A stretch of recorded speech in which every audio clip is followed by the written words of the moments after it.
But Tuchel's friends there remember a boy whose ambitions lay far beyond the Bavarian community. His will to win was evident early. Tuchel often captained his youth football teams, and his school side lifted the national German football trophy in 1987. The Sport took the young defender on a whistle-stop tour of South Germany, from Augsburg to then Ralf Rangnick. Under Tuchel's stewardship, the club's under-19s won their league title in 2005. But Stuttgart chose not to renew his contract, feeling Tuchel had an abrasive personality. He went on to manage Augsburg's second team before spending 5 years at the helm at Mainz. He then followed in Jurgen Klopp's footsteps and moved from Mainz to Dortmund.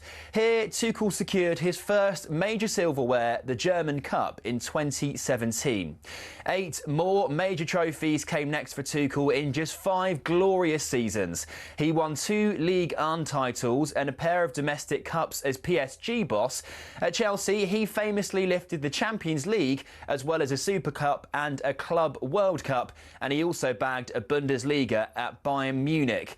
And then, 4 months after leaving Bayern, Tuchel was unveiled as England's new manager.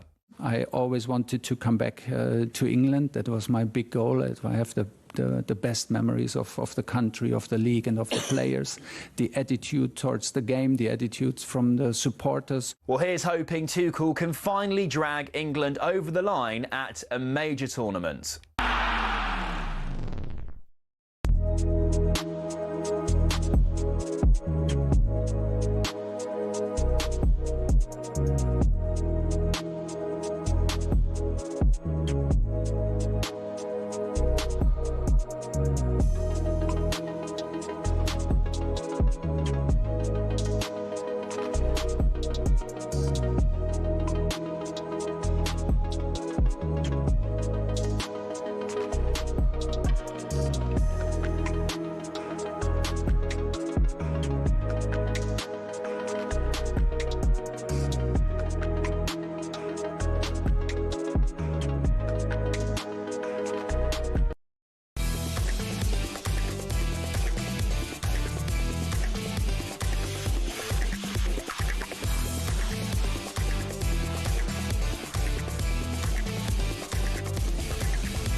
Very good morning to you. It's almost 4 minutes past 6 o'clock.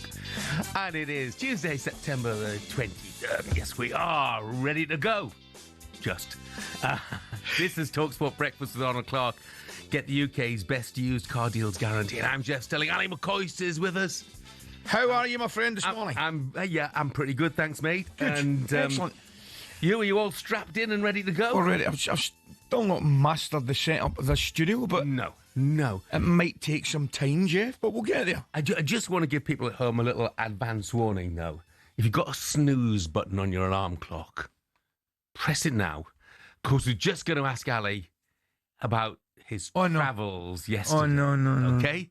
No. It's going to be the short version. I'm giving you the short version. The short version, so we'll be done by about 6:15, something Right, well, just to let you know, it was a British Airways flight from Glasgow to London City, Jeff, that was meant to take off at 5 to 3, because you and I were meeting up last night. Anyway, the 5 to 3 comes and goes, and I'm sitting on the plane, which I've been sitting on the plane since at least 2:30, 25 to 3.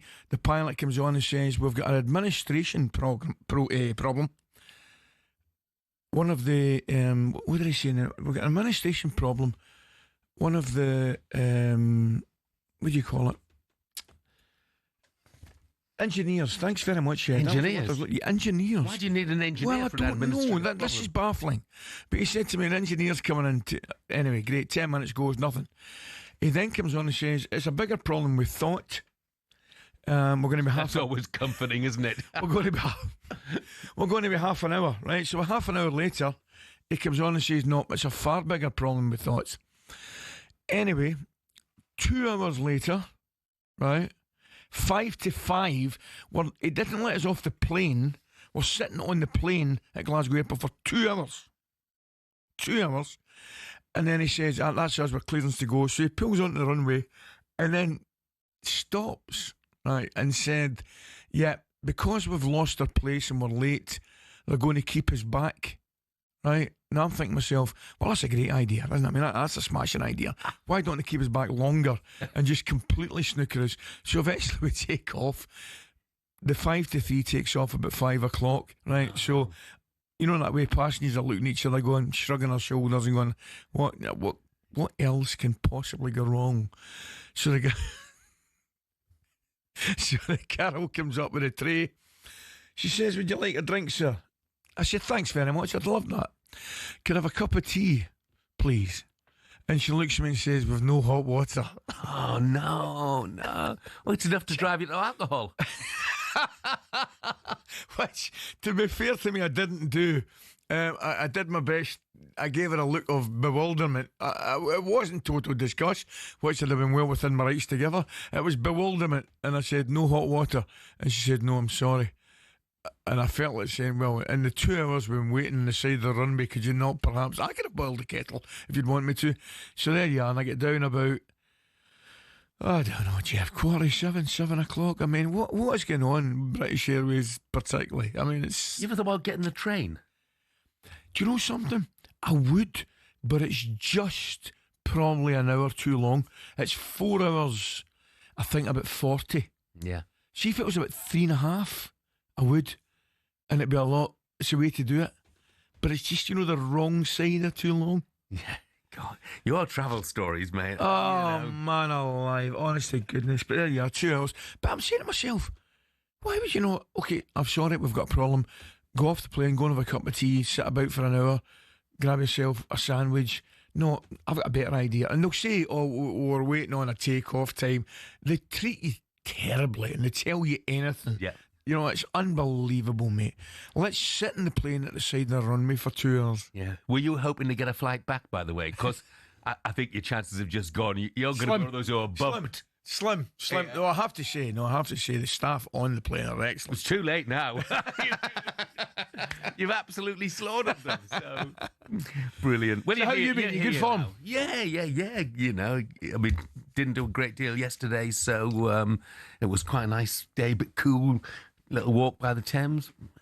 And that was it. It's a good wee spot for it, though, isn't it? It's a great wee spot for a wee walk down. Oh, yeah. It's glorious down here. But it was pretty brisk. Yeah. Yesterday. Yeah. Pretty brisk. Right, anyway. You are here, which is... We're here, we've made it. Great.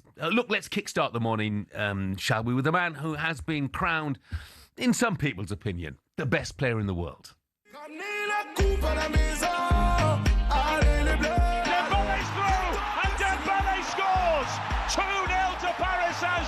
He was given the job of being the striker of the team, and suddenly everything changed in the behavior. Professionalism is an instinct killer now. Since January the 1st, he's got 21 goals. That's 6 more than any other player across Europe.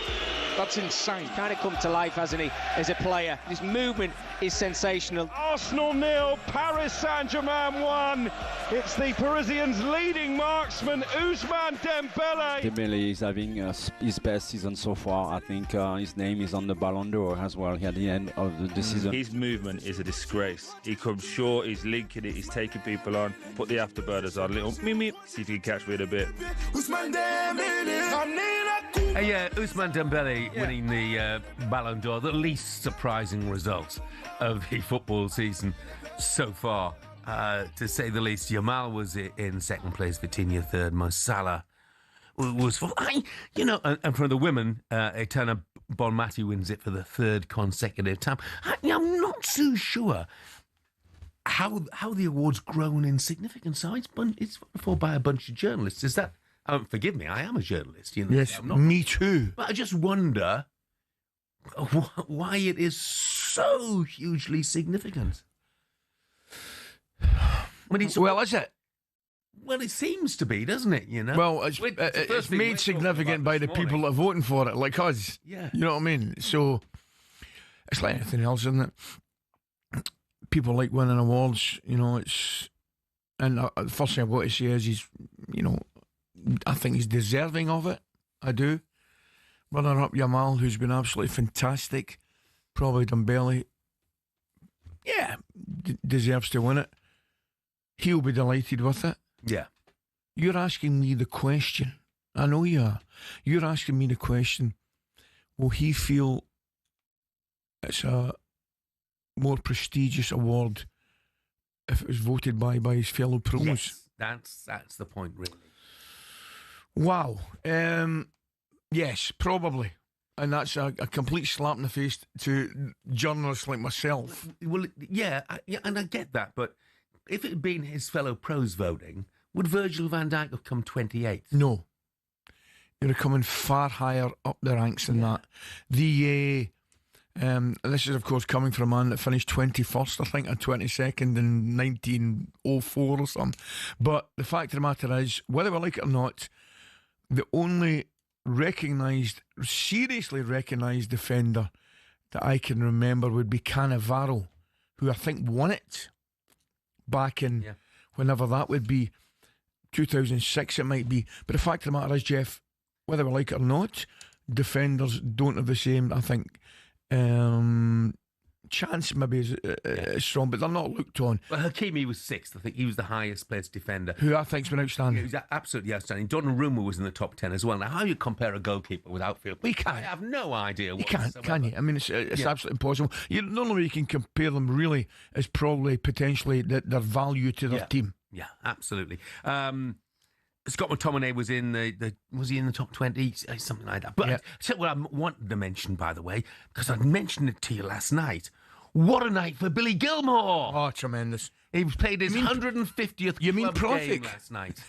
That's his new nickname, Prolific. Prolific, yeah. 150th club game last night, and he scored his first goal. Napoli beat Pisa 3-2. I thought there was a little bit of a deflection, but, you know, if you don't shoot, you don't score, and he did, and he needs to practice the celebration a bit. He was a bit embarrassed, a bit sheepish by it. State of shock. But isn't it amazing? It's fantastic. McTominay and Gilmore have given you and I, for example, and a lot of football fans up and down the country, another avenue to look at. I mean, we'll look for Napoli results. Where you and I were speaking last night. It's bizarre.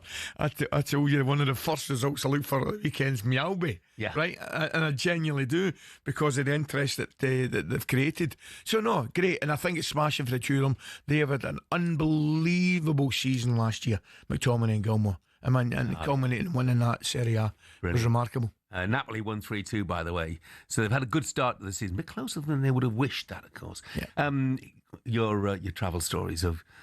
They've elicited a lot of sympathy, not. Lee from Burntwood said, Ali, please stop with these airport stories. I've got to be at work by 9. Griffin Kings Lynn, Phileas Fogg strikes again. Simon says, short version, ever thought of moving to London? Oh, that's true. Simon, dear me, I don't know how you lot do it.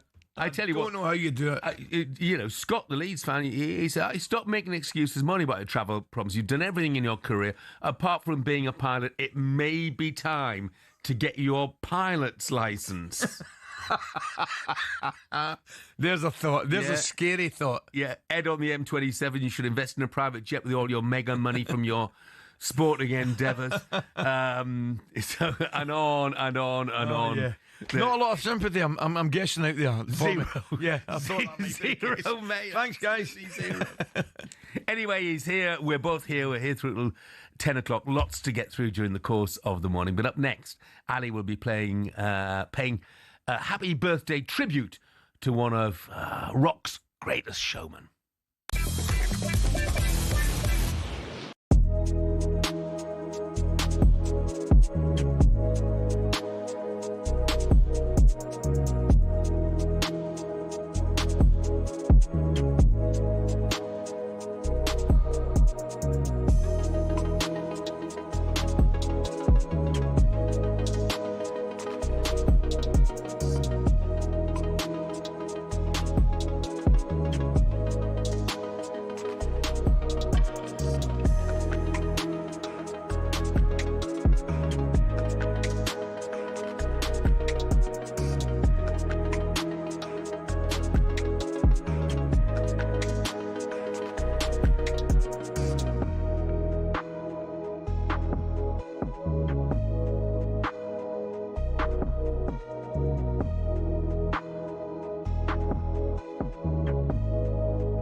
up in the evening, and I ain't got nothing to say. I come home in the morning, I go to bed feeling the same way. I ain't nothing but tired, man, I'm just tired and bored with myself. Hey there, baby, I could use just a little. We're just going to let it run for the next Oh, yeah. no, that's a classic. Yeah. An absolute classic. I reckon I've seen him. Well, there's a question. Have I seen him more than I've seen AC/DC? I thought you were going to say, have I seen him more than I've seen Wee Viv? Probably. I think, well, what was the first time I saw him? Maybe about 84? Yeah, no, I saw AC/DC well before I saw Bruce Springsteen. I saw him a couple of times. I tell you what, one of the first gigs I saw him was St James's Park, which had been about 86. Wow. I saw him, I've seen him all over the place. Saw him Emirates, saw him Wembley, saw him Glasgow, obviously. I saw him in Edinburgh. I saw him at the Playhouse, where he came on, no band, no E Street band, just come on with a guitar and told stories, and it was amazing. Brilliant. 76 today. Oh, Jeff, 76. Stop it. 76. That, because you always gauge how old you are after you hit. Don't. If you could have chosen the one piece of Springsteen music that we could play in this hour, what would it have been? Cool. That's a classic. The River's a classic. Independence Day is a classic. Probably Born to Run. Which is I was They're the all classic, classics. but they're all classics. I'd have probably gone for Philadelphia, which what a song! What a song! Absolutely love What a Thunder song. Road. What a movie! Thunder Road. Yeah, brilliant. But there's so many of them, isn't there? It's amazing. We could be here a while. We could. You are getting some almighty stick on the text. What's happening with you guys out there? Yeah, Ash the Newcastle fan says this is really cutting. Really cutting. That's the one that's killed me, Ash. Ally McCoist makes Dean Saunders' stories seem short. Oh, and that is painful. Ash, no need for that. No. That's right below the belt, that is. And Jack Anori says, the air stewardess did boil the kettle, but after Ali told her one of his short stories, the water was cold again. No need for it, guys. Oh, by the way, Springsteen, if you fancy yourself as a bit of a Springsteen, you got a favourite song, you know. Let us get know. your voice notes in, best Springsteen renditions, 03717 223344. If they're good enough, we'll play one or two at the end of the show. So what we're going for? We agreed on Born to Run.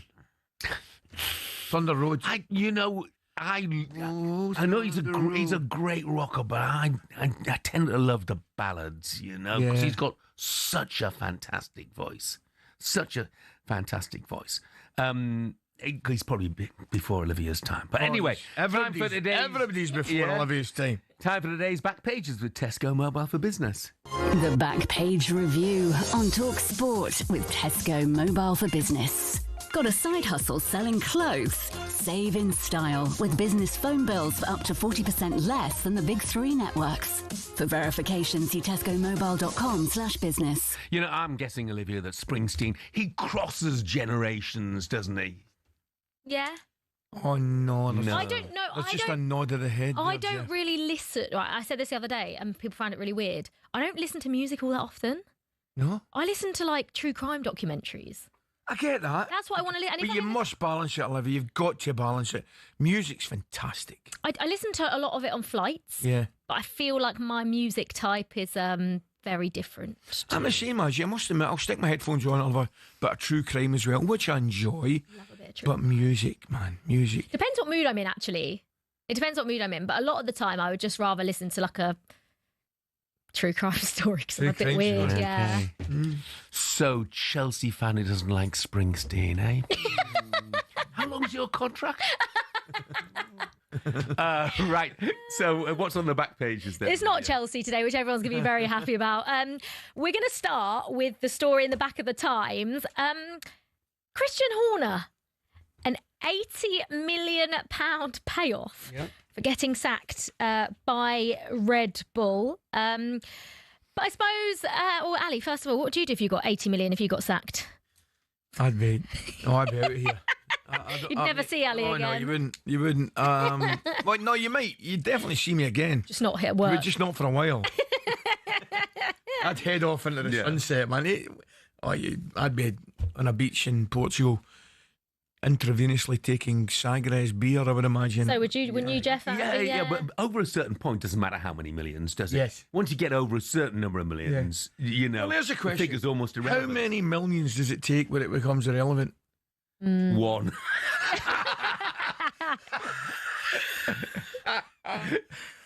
Excuse me. Yeah. There you Imagine go. getting 80 million pounds for being sacked, by the way. And also, well, he was brilliant, wasn't he, for Red Bull? Very good. He oversaw triumphs in 6 Constructors' Championships and 8 Drivers' Championships during his tenure, obviously, which began in 2005. However, Red Bull's loss could be someone else's gain because he can actually work for a rival team next season. So surely one of those F1 teams is... Well, you'd have thought that's a strange one, isn't it? Because you'd have thought that would have been written into the... You would have thought so. That you're not allowed to work with somebody for whatever it is, 2-3 years.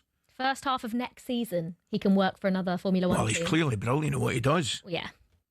So, yeah, he'll probably get... Yeah, he probably won't get as much time to spend that 80 million as Jeff and I would have liked. Another story in the back of the Daily Express, move it back to football, is rash price showdown with Barcelona. Manchester United and Barcelona heading for a standoff over their valuations of Marcus Rashford. Barca are looking to make it permanent, but they want it for about 26 million, whereas Man United sort of value him at closer to 40 million.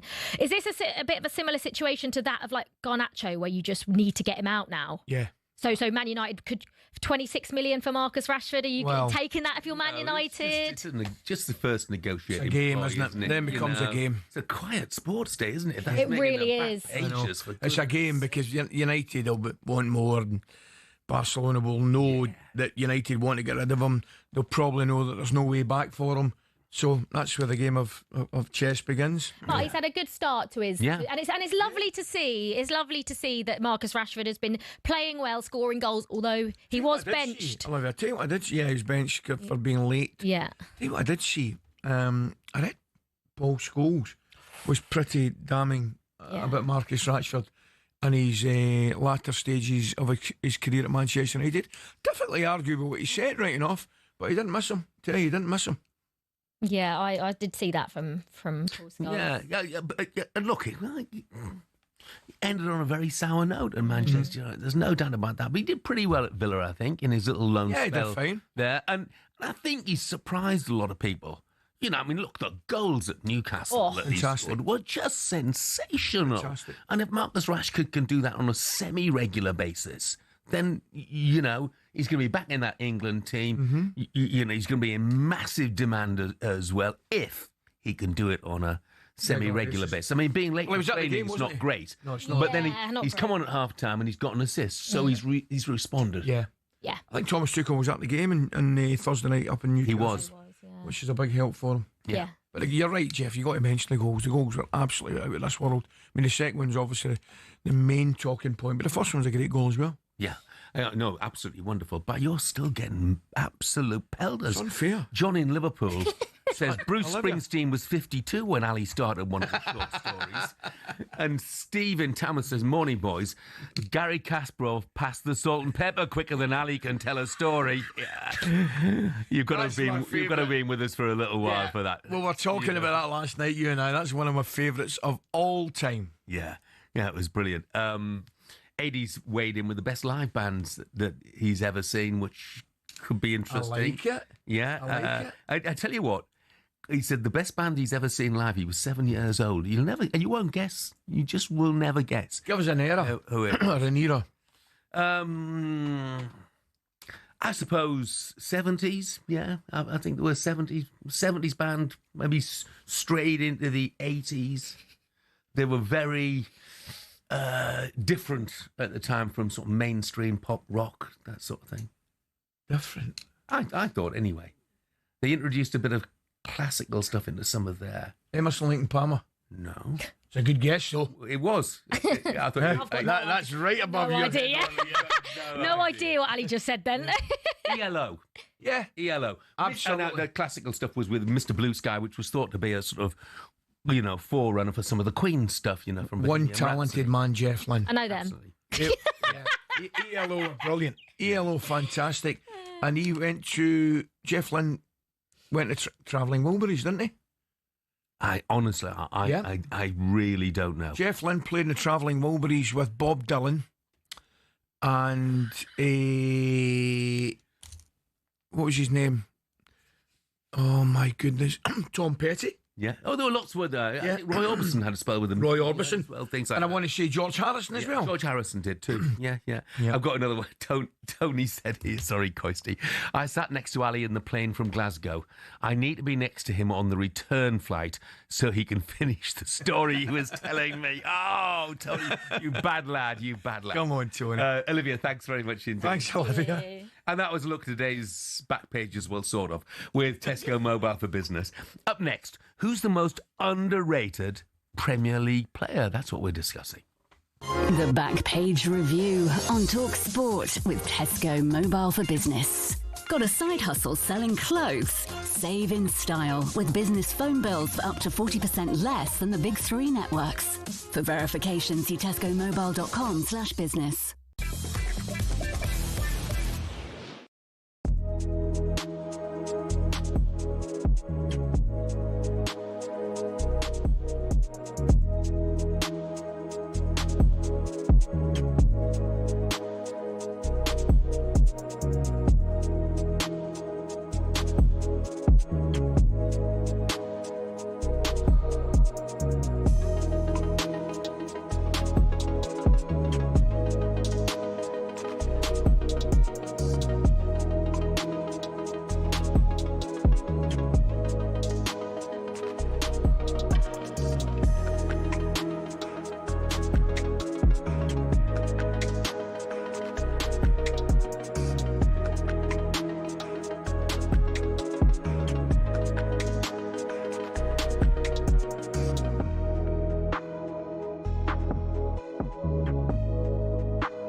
League's profit and sustainability rules are sold to us as financial fair play, a way to keep clubs from going bust. But there are those who feel it's starting to look a lot like a system that protects the big boys and keeps the rest in their lane. Here's how it works and why people feel that way.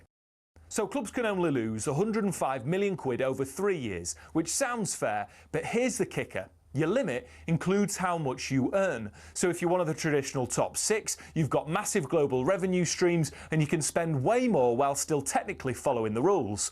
Meanwhile, ambitious clubs like Newcastle, Villa or Forest, well, they're bringing a knife to a gunfight. Newcastle might be backed by Saudi billions, but they just can't splurge the cash. Their commercial income isn't there yet. Last season, they won their first domestic trophy since 1955 and qualified for the Champions League, which you'd think would be a great springboard for them to go on and start building a team to challenge at the very top. But because of PSR restraints, they couldn't break their wage structure for a new Alexander Isak contract, and look what happened there. So what's the solution? Well, either loosen the reins so ambitious clubs can spend within their means, or cap spending based on something other than revenue. Otherwise, we're just watching the same 6 teams swapping silverware most seasons, and that, folks, ain't what the Premier League was built on.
Good morning, 6:36. This is talkSPORT Breakfast. I'm Jeff Stelling Ally McCoist is with us this morning. Now, with the Ballon d'Or ceremony last night, an award which celebrates the best player of the year, of course, and ranks the top 30 players, it got us thinking, forget about finishing 30th in the Ballon d'Or. What about all the underappreciated players who grace the Premier League but don't get the awards and the headlines, but actually are just as good?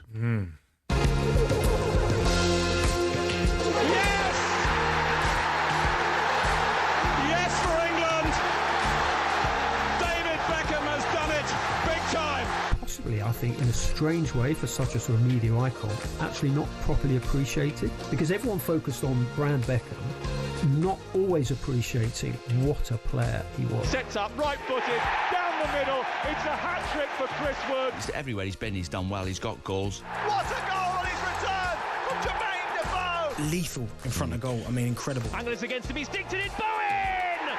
That's the one he wanted! Jared Bowen's hat-trick goal! I think he's one of the most underrated wide men in the country. Carrick is sprinting away here. He's got Rooney free in the centre if he wants to use him. He goes for goal himself. Michael Carrick. He could be one of the most underrated players ever.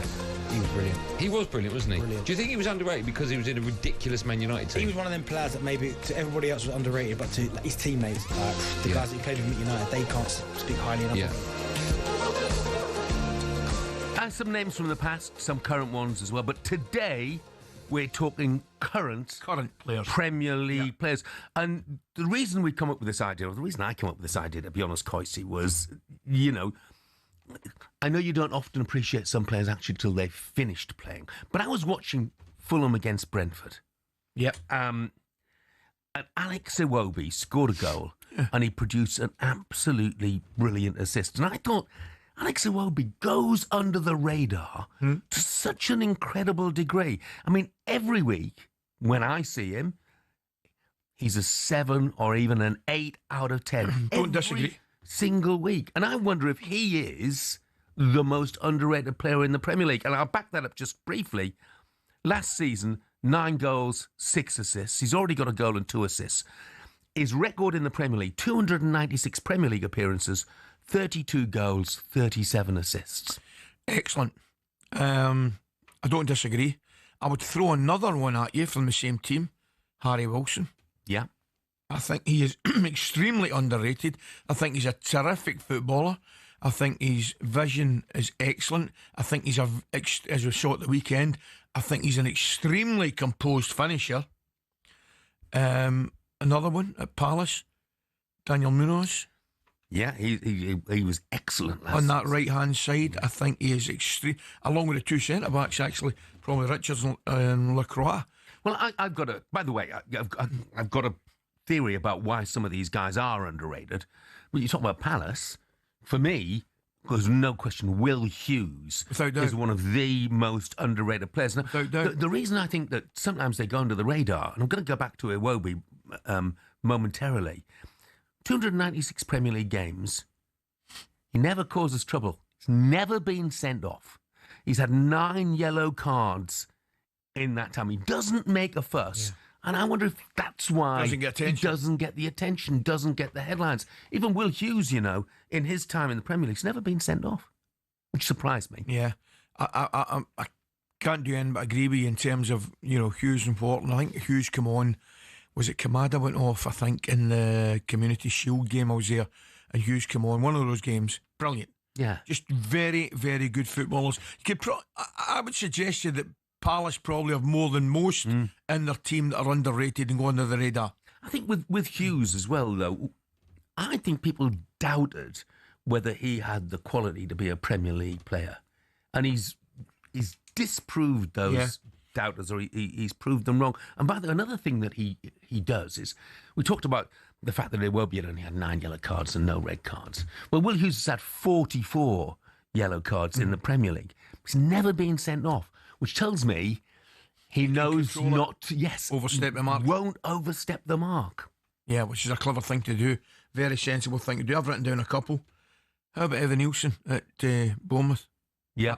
I think as centre forwards go, clearly, you know, we talk about, and correctly, we talk about Haaland and Isak and Ekitike and all these boys. I think Evan Nielsen's slightly goes under the radar a little bit as well. I think he's a terrific centre forward, knows how to play the position, more than a acceptable goal return, and I'm probably a little bit surprised that he hasn't attracted more interest. Bournemouth fans were livid, obviously. It hasn't attracted slightly more interest. Is it all down to the clubs that they play for? You know, because Bournemouth have been brilliant, yes, but not the biggest club. Fulham, brilliant, not the biggest club. We talked about Crystal Palace. Won a trophy, into Europe, won a trophy, but not one of the biggest clubs. Well, is it just because they don't play? There's maybe an element of that, Jeff, but the argument against that totally would be a club like Brighton, who have sold on more than most in recent seasons. You and I could sit here and have a discussion about, you know, Brighton players that have moved to so-called bigger clubs, and there would be half a dozen would spring to mind immediately. Yeah. So I do take your point. But Brighton would be the exception to that rule. Yeah. I'll give you a Brighton player who could be in there as well, Jean-Paul Van Hecke. Without doubt. Without doubt. I know he did an own goal at the weekend, but you're right. You're absolutely right. He cost Brighton less than £2 million. Yep. I think, Ali, I think that Van Hecke is one who could go on and play for a bigger club. Yes. You know, because he's got great quality on the ball. He's aggressive, he reads it well, and of course, all right, he's already got 6 caps for the Netherlands, you know, so you might argue that he's not underrated, but I really think he can be a top player. I'll throw 2 at you, and they maybe haven't gone under the radar. Certainly one of them, you know, plays for England, but at Forest Wood and Elliot Anderson, I went to the game. I've seen Anderson a few times, obviously saw Forrest a few times, Wood, who's had an exceptional season last year. But I looked at Anderson in I think it was the Arsenal game, and I thought the 2 best players in the park, funnily enough, in my opinion, were the 2 lads that had done exceptionally well for England in the previous 2 games, and that was Madueke and Elliot Anderson. I was really, really impressed with Anderson, Jeff. Good player. Works, typical hard-working midfielder, but clever, intelligent, very good. And I'm not saying necessarily, if he's playing with England, clearly I would suggest he's not going under the radar, but good player. Yeah. Very, very good player. Completely agree. And you mentioned Chris Wood as well. He just season in and season out, club in, club out. He continues to perform at the highest level, which is brilliant. Everton, I'm going to pick one out for you as well from here. Go and see it. James Garner. Here it is, I'm going to written down. Yeah. I promise you I'm going to written down. Manager's dream. Manager's dream. Old school, Jeff. Throw him a jersey and he puts it on. Yeah. He'll turn it around, have a look at the number, and he'll say, right, that'll do me. I'm playing there. Yeah. Brilliant. I mean, it's perfect at the weekend. Summed him up perfectly weekend. Played Mikolenko for rebalancing his team, as you would, Big Moisey, who came in and did well. But he's going to go and try and sneak a point. What do? I'll put Garner at left back where he played the previous week and did, and did exceptionally well, and try and get a more attack-minded, perhaps midfielder. You're absolutely right. No trouble at all.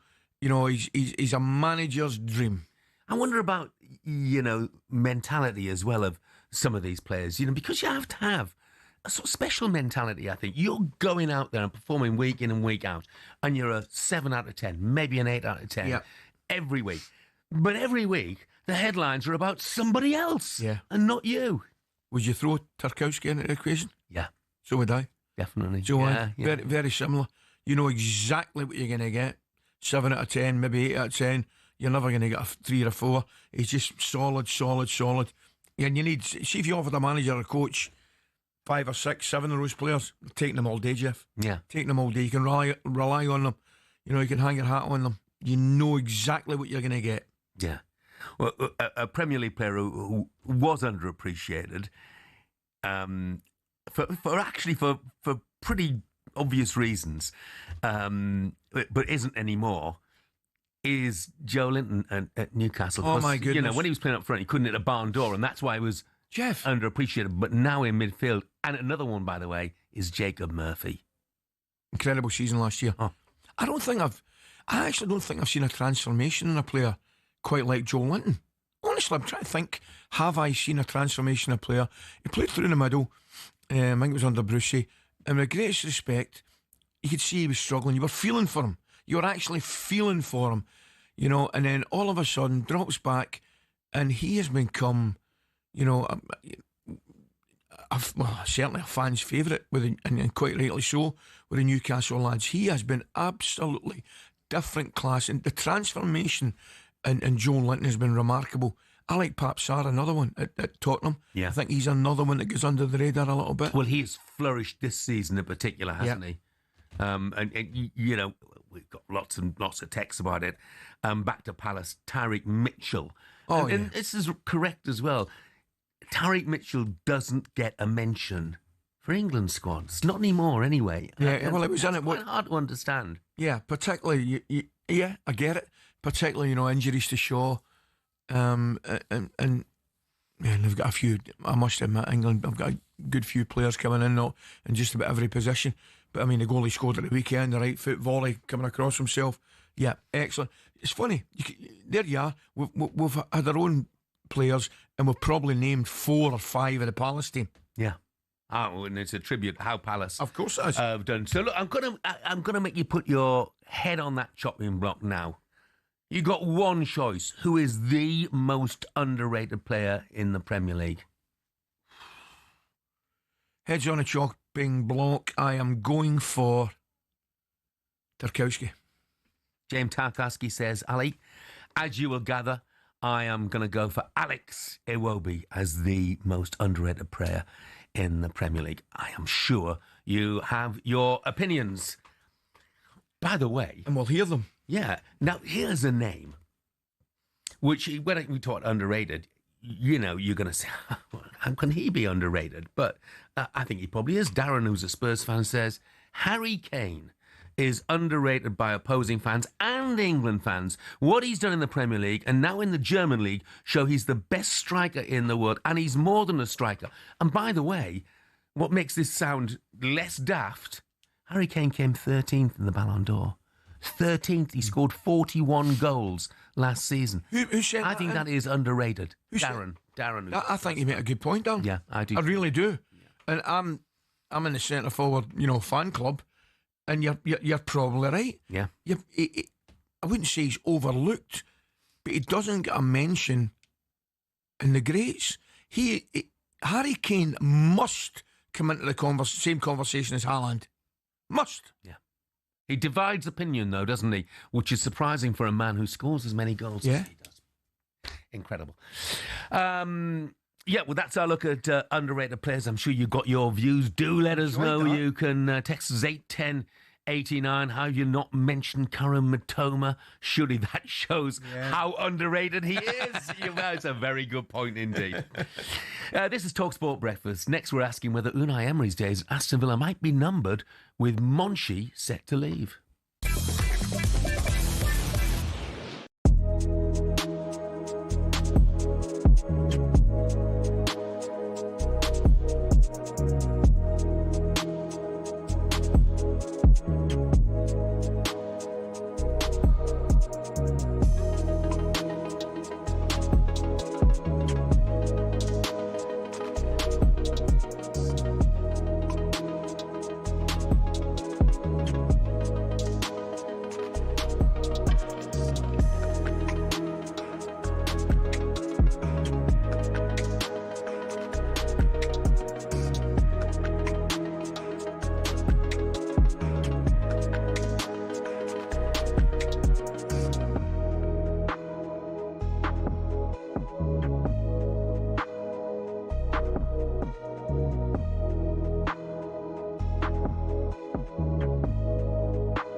A very good morning, 6:52.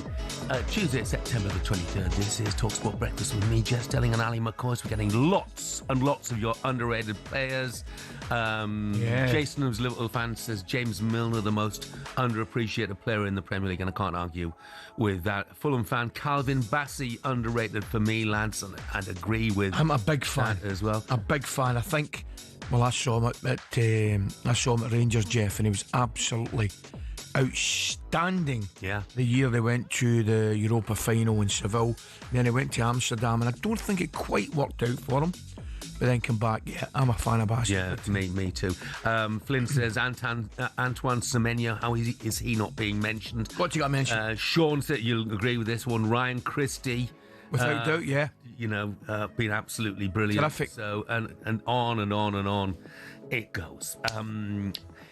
Now, Enzo Maresca's head-scratching substitutions at Old Trafford left Andy Jacobs' head in an absolute spin. We'll be getting more reaction with someone else who doesn't mince their words, the host of Chelsea TV, Alex Harris, in, about 10 minutes' time, something like that. And we'll also be building up to the Ryder Cup getting underway.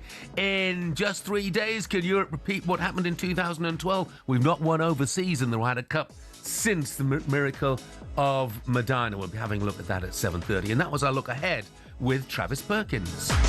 Superstar Breakfast preview on talkSPORT with Travis Perkins. Get free next day track delivery. Head to travisperkins.co.uk or download the app. When your tires are flat, are you Aston Villa? Let's get in there. Well, we've had the Ally McCoist short story this morning and Gabby Agbonlahor singing. I'm not sure things can get much lower. Surely mine. Slightly better option. Surely. Well, I'm not sure, Coisty. It's anyone's game to use sort of football parlance at the moment. I tell you what, Olivia's back with us. What have you got this time, Olivia? How are you, Olivia? I'm good, thanks. Some big news actually coming out of Aston Villa, and that is that Monchi will leave his role as president of football operations at Villa. talkSPORT's Ben Jacobs says the reason is a mixture of a rather difficult summer in the transfer market, despite a few late arrivals and, of course, their poor start to the season. He also feels he's taken the club as far as he can. Now, Jeff, just first of all, you interviewed him last year. Yes. Are you surprised? Yeah, I'm shocked, really. Because the impression that we were all given at the time, talking to Unai and talking to Monchi and the rest of the team, was that they were just that, a team, you know, and that they come together and they all rely on each other. You know, it's a bit like taking one of the bricks out of the wall. So I would be a bit concerned if I'm a Villa fan. I was going to ask you, Jeff, is it a total surprise? Because I think you and I kind of briefly discussed yesterday that we're thinking all is not well in the Villa camp. You know, and not wanting to stir trouble or cause trouble. It doesn't look that way. Clearly, results would indicate that all's not well. With the start, they've had a lack of goals and a lack of victories and players going out the way and not being replaced. So, I'm not sure it's a massive surprise. No, and he must be incredibly frustrated with the restrictions he's had on him within the transfer market because of PSR. Yeah, absolutely. Obviously, having to sell Jacob Ramsey to Newcastle was probably the one that they definitely didn't. But we're seeing that with so many clubs now, having to sell their homegrown youngsters because they need to fit with the PSR rule. But Villa worse affected than most, I would say. And Jacob Ramsey, by the way, when I was talking to Monchi, that was one name that came up. And they were desperate not to sell him. Yeah. Desperate not to And you know something? The thing that struck me more than anything was when he left, you got a serious reaction from the players. You know, whether it was John McGinn or Big Tyrone Mings, understandably and correctly, you know, paid their own kind of tributes to a player who was leaving the dressing room and leaving the club. But I think the message that they gave said a lot more than just that. Yeah, absolutely. I mean, one of the reasons that Ben Jacobs says is because of what happened in the transfer market like we're talking about. When I look at the summer signings that Villa made, Evan Gesson, Marco Bizot, Victor Lindelof, Harvey Elliott, which I think is the standout one there by a mile, and Jadon Sancho, it's just quite uninspiring, isn't it? Well, yeah. In answer to your question, yes, it is. And you're Harvey Elliott aside, who I think about a great signing from, they haven't replaced, I don't think, they haven't replaced the quality that they've lost with the same degree of quality that they brought in. And I think results would indicate that and show that. Yeah, absolutely. 91% of their revenue goes on wages. It's amazing. 91%. So we're going to do some hit and miss Right. on their highest earners. Their highest earner, Jadon Sancho, 200 grand a week. Very early. Yeah. That's the first thing you've got to say. Almost too early Yeah. to judge. It is too early. It's But too early to judge. So I'm just going to put the biggest question mark I possibly can. That size of a question mark. If you're listening in the car, it's a massive question It's a massive question mark. Based off of Man United and Based off Chelsea, of though. anything I've seen recently. Yeah. I mean, Yeah. based off of what I saw in Dortmund a couple of seasons ago, he's getting a tick. Yeah. Yeah. But since then, it's a question mark. Completely agree. Okay, Boubacar Kamara, 150 grand a week. It's all relative, isn't it? You know, he does a good job for them. 150 grand a week. It's probably a lot compared to what he'd be getting at some other clubs. I remember looking through what players were on at sort of Crystal Palace, you know, for example, and it was miles off. Very difficult to compare, isn't it? Yeah. The first thing I would say, I totally agree with Jeff. Olivia, I think he does a great job for them. Yeah. So Yuri Tielemans and Emiliano Martinez are both on 150 grand a week. So you'd probably say, I mean, based off of the seasons, maybe Tielemans was wonderful last season. Yeah. Wonderful. He was in my team of the year, actually. Yeah. I think he did an absolutely fantastic season. Yeah, I do too. So, you know, just in Premier League terms, you'd say, yeah. And in goalkeeping terms, I know Martinez didn't have his best season, but in goalkeeping, we've all seen what a problem it is to find a good goalkeeper. Correct. You know, and Martinez is up there as one of the best. He's ticking every box just about, isn't he, for me?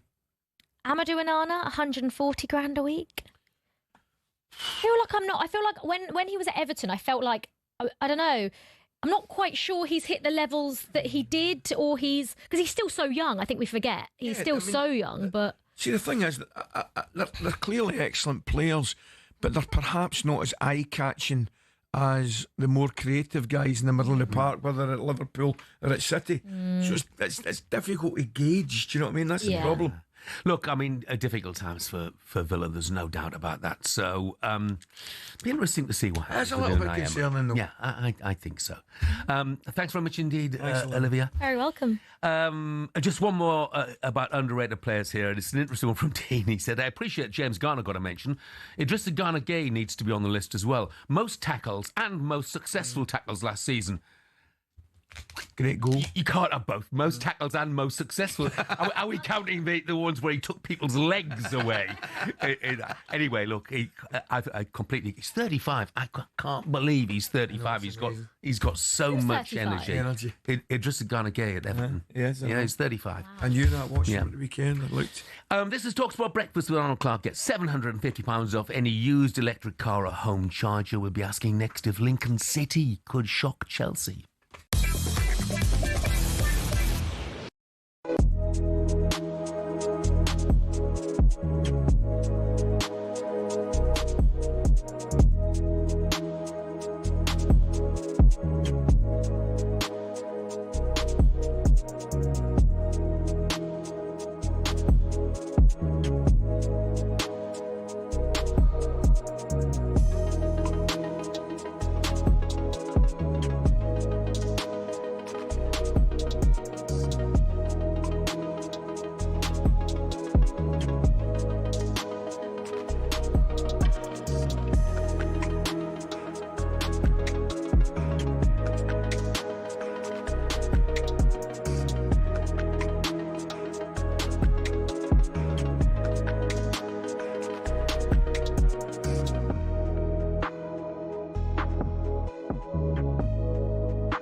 Tyson Fury, Floyd Mayweather, Canelo Alvarez. Just hearing these names makes you think money and the hundreds of millions of dollars, pounds or Saudi riyals in boxing. But that's at the top. At the bottom, it isn't quite the same. Even for those on the rise, there's not an awful lot of cash in the boxing world. And if you're just starting out, well, it can be a very costly exercise indeed.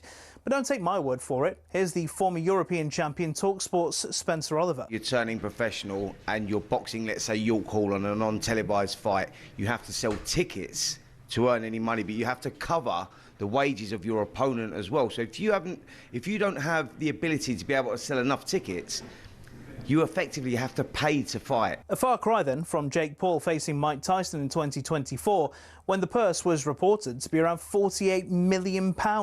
But the vast amounts of cash lining the top dog's pockets isn't the norm in a typical fight. Let's say you're lucky and you get between 5 and 10 grand. You're going to get 10 grand max for that. 10% goes to the trainer, 25% goes to the manager. Then we've got the tax man to pay as well. So we're cutting that money in at least half. So now you've got 5 grand for a 10-week camp. So you're talking about a guy here earning, he might be clearing 500 quid a week. How do you support a family on that? So boxers chase the dream. And, you know, there's probably 2% of them that actually make it. So say you do make it and you start to rise up the ranks. Strikers Boxing, a training academy, says the mid-tier fighters can earn more, somewhere between £10,000 and £50,000 a fight, depending on record, profile, opponent and popularity of weight class.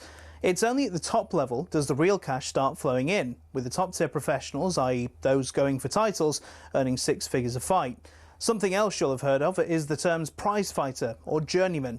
A prize fighter is, as it sounds, someone who picks up fights where they can and gets a nice big check if they win. Journeymen are the fighters who take on up-and-comers, effectively used for experience in the ring. Even if they're going up against a real prospect, a young Anthony Joshua, for example, these guys will be lucky to earn more than 10 grand. So the average boxer isn't as rich as you'd think.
Very nearly 8 minutes past 7 o'clock. It's Tuesday, September the 23rd. This is talkSPORT Breakfast with me, Jeff Stelling and Ally McCoist. On the way this morning, we'll be building up to the Carabao Cup this week with the former Liverpool and Aston Villa midfielder Ray Houghton and the Bradford City goalkeeper Sam Walker.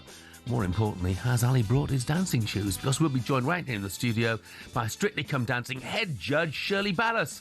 Plus, fancy yourself as a bit of a Springsteen tribute act. It's his 76th birthday today. We're asking for your renditions. 03717 223344 on the WhatsApp. Do get your voice notes in. We'll play the best of them at the end of the show. On to football now, though, and Chelsea went down, of course, to Manchester United at Old Trafford on Saturday. 1 or 2 controversial decisions in that.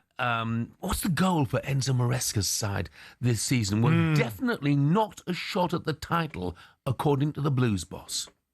I already said many times, anyone can decide, can say what they decide to say. It's not a problem. I think we improved a lot last season.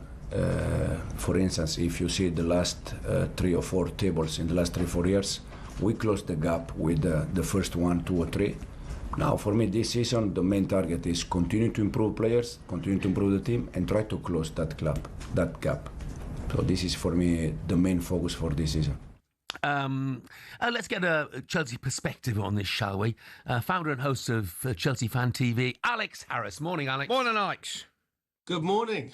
Good to be on. Thanks for joining us, mate. We appreciate you joining us. That's not exactly what the Chelsea fans want to hear, mate, is it? It's like Groundhog Day. It was last year as well, wasn't it? Do you know what? I think Maresca, he still has credit in the bank. You know, last time I spoke to you, the last time I spoke to the both of you, obviously I was very angry with regards to Maresca. I think he's got a lot of credit in the bank. You know, he's won 2 trophies. He got top 4 last season. Last season, we never knew what he could do in the Chelsea shirt. Now we've actually got a little bit to work with. So it's not the most inspirational comment in the world. I'll give you that. But at the same time, like if the number one piece of criticism is going to Maresca at the moment, I don't know why that's the case, because he wasn't the reason that we lost to Man United. It was Robert Sanchez. I think Maresca was certainly a factor. He could have done a lot better. But Robert Sanchez was the number one reason that we lost that game. You say that, Alex, but I mean, you take it to task to a degree over the substitutions, because of course he's got to replace the goalkeeper. Of course he has. So he takes off Esteval, but then he wants to put an extra central defender in, so he takes off Neto as well. Now, he knew that Cole Palmer was not 100% fit. He'd said so, before the game. So if he's going to make a substitution and take off a forward-thinking player, why not take off Palmer knowing that he's not 100% fit? No, I'm with you on that one, Jeff. I am with you. To be fair, he admitted it himself that he made the substitutions too early. One of the worst things that you can hear from managers is that you can't achieve something. But at the same time, is he wrong? Does any Chelsea fan actually believe we're going to win the league? Do we have a better squad than Liverpool? Do we have a better squad than Man City? Do we have that experience yet? I'd say the answer is no. So, my thing is very simple. As long as we can improve, then that is ultimately the goal. So, what can we do that we couldn't do? That we can't. What can we do now? Based on the fact that we don't have Club World Cup football, we don't have Conference League football. How can we compare ourselves?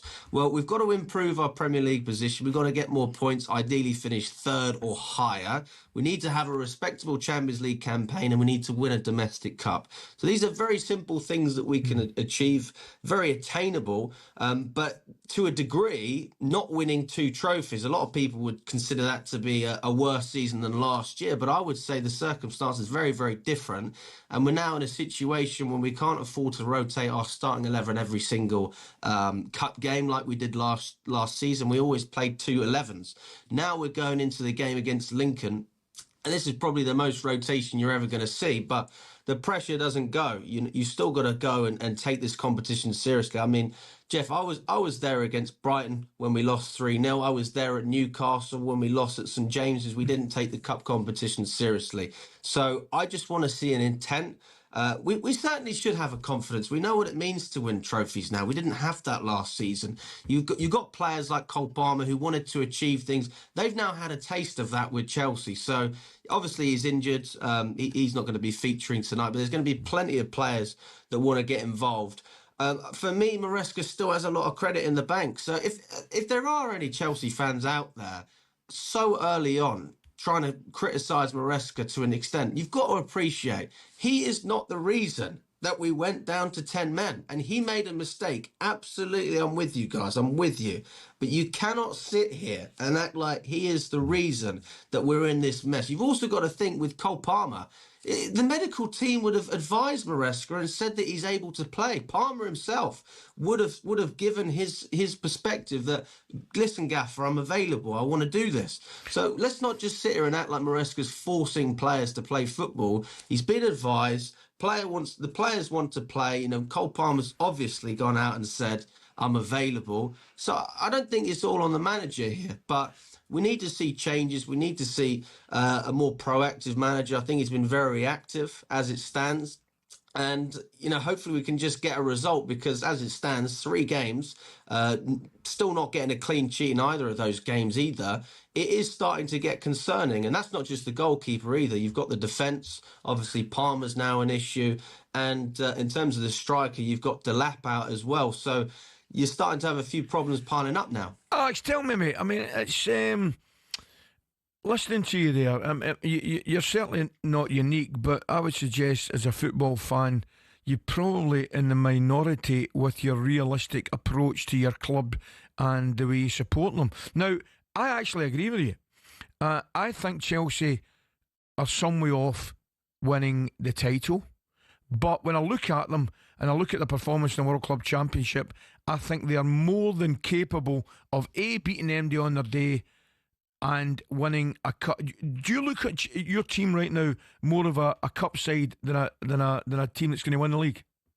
Well, I mean, we've been a cup side for years, almost 10 years now. So it's been a long time since we won the Premier League with Antonio Conte. And if you look at that as well, we didn't even have the best squad in the league when we won the Premier League with Antonio Conte. You know, you could definitely make an argument for that. In terms of being a cup side, I don't have a problem with being a cup side either. People seem to think it's some sort of backhanded comment. It's like, what are you talking about? We're one of the few trophies that's actually consistently winning trophies. Why am I complaining? Now, obviously, I want us to compete for Premier Leagues. I want us to be consistent in the league. You cannot deny, though, that the standard has risen to an extent where you have to be so good in every regard. You have to have players that stay fit. You have to have a big squad. You have to spend big. You've got to have experience. You need a manager that doesn't make mistakes.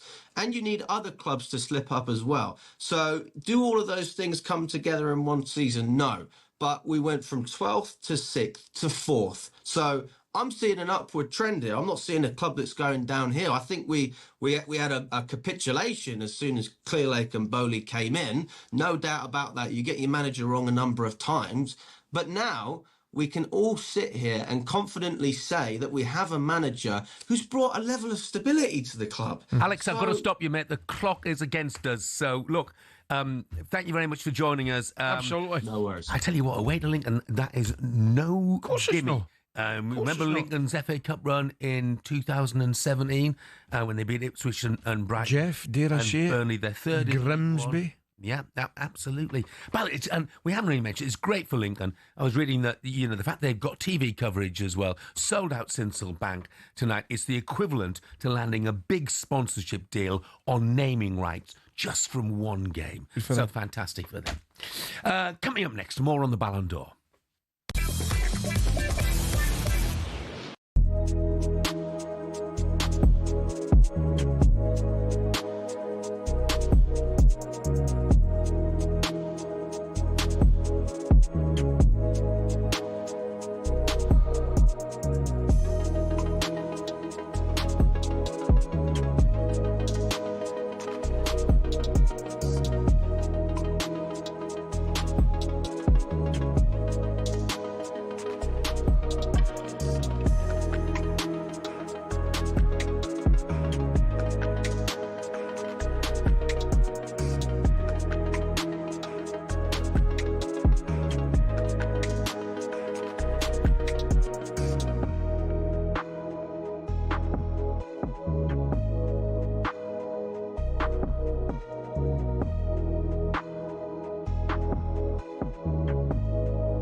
Good morning to you. This is talkSPORT Breakfast with Donald Clark. Get the UK's best used car deals guaranteed. I'm Jeff Stelling Ally McCoist is alongside me. Thanks to Arnold Clark Charge, we have some electrifying cash prizes up for grabs on talkSPORT in our EV Lover competition, along with fully charged amounts of cash to give away. We've got 3 places up for grabs to take place in our grand final in Glasgow next month, where one lucky winner will get their hands on a fantastic new MG S5 electric car. So get involved, simply head to talksport.com/win and get your entry in now. And that is all thanks to Arnold Clark Charge. Ultra rapid EV charging at an ultra low price. Find out more at arnoldclark.com. Now, last night was a night to remember for this man. Oh, here's another mistake. It's Rudiger this time. Dembele's through, and Dembele scores. 2-0 to Paris Saint-Germain. 2 goals in 2 minutes, and both resulting from catastrophic Real Madrid defending. Ballon d'Or last night, and Ousmane Dembele, to nobody's great surprise, was the man who won the big award in the men's category. So a good evening for French football. I mean, actually, not necessarily with PSG, because we were beaten by Marseille. Let's bring in a man who'll be very pleased, though, with how the awards played out. It's Julien Laurence. Morning, Julien. Morning, Julien. How are you? Hello, guys. No surprise, then. No. A worthy winner in your view? Yeah, I think so. Well-deserved, incredible season, especially the second half of it from December onwards. Ali and I were lucky enough to be at a lot of the Champions League matches for PSG. Through that period, and he was just unplayable at times. The season of his life, really, one of the best seasons ever for a French footballer. When you think about the goals, 37, the assists, 15, but everything else that he did on the pitch, between the pressing and counter-pressing, the leadership, an incredible transformation, really, for a player that many has written off really in the past, and that is a great story of resilience and perseverance, I think. It's amazing, Julian, looking at it, and you're correct, we had some fantastic nights in the Parc des Princes watching PSG last year, but he seems to have just, I don't know whether the word is grown up or matured, but obviously when the well documented the superstars left PSG, whether it was Neymar, Mbappe, Messi, whoever it may be, but he looks to me as though he's grown into a player that is now enjoying the responsibility. Yeah, you're right, Ali. That's it. And the repositioning from a right winger position, really, where he played most of his career in that kind of number 9 role by Luis Enrique, who saw in him that the ability to be able to play in his system in that position, and that was key as well. Really, that's when everything clicked, when he moved from the right to a more centre forward position. And Luis Enrique was very clear. I need you to step up now and to be my leader. I need you to inspire this team, to lead this team. I mean, the image that I've got in my head and that went viral is those eyes that he had in the Champions League final, being ready when Jan Sommer and Inter Milan were about to play a goal kick, to go and pounce and press and hustle, really. And that's they find each other. Where we often say there's no bad players at that level. They're all very, very good. It's just finding the right context for you. And I think he found it with Luis Enrique. It's funny that, Julian, you mentioned that, because we watch football and we love our football. I do not think I have seen anybody in world football press like he did that night. Yeah, it was just incredible. And I think overall the PSG success also lies in this incredible collective press that they've had and that they put together, that is very difficult to get out of. But you're right, the way he went after every ball between the centre-backs and the goalkeeper of Inter Milan in that final in Munich was just incredible. And again, he helped PSG as a block. He helped them recovering the ball high on the pitch to then go and attack again. It was just incredible. And Luis Enrique said after the game, after the final, said, I would give the Ballon d'Or to Dembele, Senior Dembele, he said. Only almost just on the basic of what he did in terms of pressing in this Champions League final. Oh, he was amazing. Well, the whole team were, but he was amazing. He looked like a sprinter coming out of his blocks, didn't he? Incredible. Absolutely incredible it was. And by the way, PSG could have done with him last night, going down 1-0 in Marseille. I can't believe they get beat last night. I'm looking at the team. I think it looks as though he played Hakimi further forward, Julian. How can that team possibly be beaten? I know, Ali. He tried a back three. It was kind of a bit of a hybrid, but there was a back three, with the two fullbacks then quite high up. It didn't really work. Marseille were up for it. They hadn't won at home in 14 years against PSG in the league, so it was a long time coming for them and trying to beat the arch rival. They defended really well in the second half. There was no Dembele, no Doué, no Neves, no Barcola. So yeah, well done to Marseille. You said through gritted teeth. Of course. You really meant that, Julian, didn't you? Julian, look, I think in England, probably, you know, some people will question the credibility of the Ballon d'Or. Not the winner, you know, that's for sure, not Dembele. But when you look down the list and you think Harry Kane, 13th, Virgil van Dijk, 28th, do you see them still as being credible awards? I think so, and it's still the individual award that the players are desperate to win, really. And you saw that yesterday at Du Châtelet. And some people don't like it because it's an individual award in a team sport. I get that. But look what it means to, Dembele, but also Lamine Yamal, who wanted to win it and who will win it maybe next year or the year after or very soon anyway.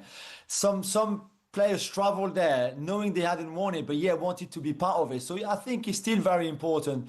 You're right, some of the voting, which is inevitable when you've got 100 people voting and you see football in a very different way, obviously. But some of the results were a little bit surprising, I would say. But then if you look at the top 10, I don't think there's too much to argue with the top 10. Okay, Pedri at 11th. You mentioned a few of the players from the Premier League, maybe too low too. But I thought in the end it was a pretty good ceremony and a good top 10. Yeah, I was really shocked that Pedri wasn't in it. Yeah, I think 5. But hey, look, you're absolutely right, Julian. And a great night for Ousmane Dembele, and well deserved. Well deserved. Yeah. Julian, thank you very much. Thanks, mate. Have a good day. You guys have a great show. Thank See you later. you. That's our French football expert, Julien Laurence. Couple of underrated players. Rossi, the Newcastle fan. Hi, Jeff and Ali. I had to laugh. Well, thank goodness. When you were mentioning Newcastle players, and Fabian Schär still didn't get a mention. He's tough, he's reliable, he reads the game brilliantly. He can ping a ball as well as any midfielder, scores great goals. I can't argue with that. No, don't disagree at all. And Matt from Leicester says, and this is interesting, I personally believe Harry Maguire is underrated. Every time he has the jersey on, he gives 100%. The amount of times he's got us out of a mess is crazy for a defender. Give him the captain's armband back. Well, one thing about Harry Maguire is, you know, if there's stick flying around, he's the one who's usually getting it, and I think undeservedly a lot of the time. So do I. Yeah. 7:28. Coming next, things are already getting spicy between Rory McIlroy and Bryson DeChambeau ahead of the Ryder Cup. You'll hear what's being said next.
Over the last few years, Formula One has gone from elitist and insular to a global entertainment brand. The transformation's down to American investment group Liberty Media, who cultivated a new image for the sport since buying it in 2016. Better access to drivers, improved content on social media and tapping into the US market have given F1 a massive boost in both attention and revenues. But is everyone happy? The fans certainly are, as evidenced by Drive to Survive. Almost 7 million people per season have tuned in to get all the gossip and all the drama from the paddock. The extra exposure means the drivers can demand a higher salary too. In 2010, the top drivers were earning $20 million a year, which isn't bad. But now, the very best earned 3 times that, with Max Verstappen getting a whopping $65 million in 2025. But money doesn't always buy happiness. Some drivers, including Verstappen, don't like the pageantry the changes have brought about. In Las Vegas in 2023, Verstappen said the drivers were made to look like clowns, and the event was 99% performance and 1% race. Some purists who still watch the sport feel the same, and that the spirit of competition has suffered. But Formula One and Liberty Media don't look like slowing down anytime soon. So expect more races, major events and exclusive access in future.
Good morning, 7:34. This is talkSPORT Breakfast with Arnold Clark. Get £750 off any used electric car or home charger. I'm Jeff Stelling Ally McCoist is with me. Let's take a call on underrated players. Adam is a Leeds fan. He's given us a call. Morning, Adam. Morning, Adam. Morning, Jeff. Morning, Al. You all right? Very well, good. Mate. What are you thinking, mate? Yeah, I mean, one from past, one from present, really. I mean, as a Leeds fan growing up, watching James Milner, I know the previous person's already mentioned on text about James Milner being an underrated player, underappreciated player, but I think that James was a great player. Well, still is a great player, to be fair, like, but watching him back in the day at Leeds, you could see the class coming through there from a young age. I just think he's fallen under the radar massively. With the career he's had, still playing over at Brighton. I think he's just an unbelievable player. I think you're right, Adam. I think the proof in the pudding is the number of clubs he's played for and the number of games that he's played. Would tell you all you need to know, I think, Adam. Who's the other one, Adam, quickly? Gareth Barry. I mean, Gareth, another great player from me watching football, my youth and stuff, and I didn't even appreciate him myself as a player growing up. Yeah. But knowing the career he's had and actually watching some of the football he did, his vision, his passing ability was just, again, another level compared to a few players that even play nowadays. Brilliant. You don't get them players now. Yeah, couldn't disagree, Adam. Adam, thanks for the call. Yeah, no, cheers, Ali. Thanks, mate. Now we're just 3 days away from one of sport's greatest events. Boom, back in the middle of the golf hole, and Tommy Fleetwood, Rory McIlroy win 2-1. Europe clean sweep the foursomes 4-0. Oh, what a beautiful strike. It's danced around the green. It's just stopped dead. Billy Foster has just tapped him on the side. He has done stuff, this back nine, that nobody else in the world can do. And he has it. And Justin Rose has hold a putt on 18 for 4 for us all square match. It's Team And it's sheer Donald delight. I think one of the biggest accomplishments in golf right now is winning an away Ryder Cup, and that's what we're going to do at Bethpage.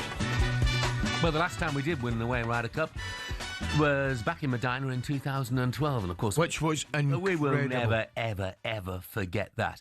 Hoping to repeat that in Poulton, man. A bear pit, really. They say Bethpage Black sounds like a rock chick, doesn't it? It does. Page Do you know Black. something? Here's So- Bethpage Black with Devilgate Drive. Oh, I love it, Susie Quattro. Now you're talking. That performance from Poulter in that particular Ryder Cup was absolutely remarkable, wasn't it? Yeah. I mean, he just about single-handedly grabbed Europe by the scruff of the neck and got them back into it. Well, he always was in Ryder Cups. Absolutely inspirational. Wasn't he just? You know, he was what it was all about, really. He was. Things already getting a bit spicy between the players. Rory McIlroy's accused Bryson DeChambeau of using his and Scotty Scheffler's name to stay relevant. Here's Bryson's response. All I'm trying to do is inspire kids on YouTube, and we've amassed quite a big audience on YouTube, and I'm continuing to focus on that train of thought, and whatever Rory says and whatnot is great. I didn't mean anything by it other than I'm excited. I hope we can have some good banter back and forth, and if not, if he wants to do what he's doing, great, no problem. Crowd's going to be on our side. We're going to have a fun time, but ultimately, my job's to get a kid out there that's looking at me hitting a golf ball and smiling. That's the goal. I mean, there's a rivalry between every single one of us golfers. Is it more heightened with Rory? Sure, you can make it that way. But look, anytime we go out in an arena, we're trying to be the best we possibly can be. And if it helps the game of golf out too, then great, so be it. Now, talkSPORT's Sean O'Brien is already out in New York, and he's been speaking to some of golf's biggest names. Here's Europe's victorious captain in 2014, Paul McGinley, on what makes Rory McIlroy so different to Scotty Scheffler. He's always been a volatile performer. Rory's success and Rory's career has never been a straight line. You can look through it, there's been loads of dips in his career. When he won major championships, he kind of dipped. His first flourish of major championships, he dipped. He's had loads of dips in his career, and then he comes roaring back.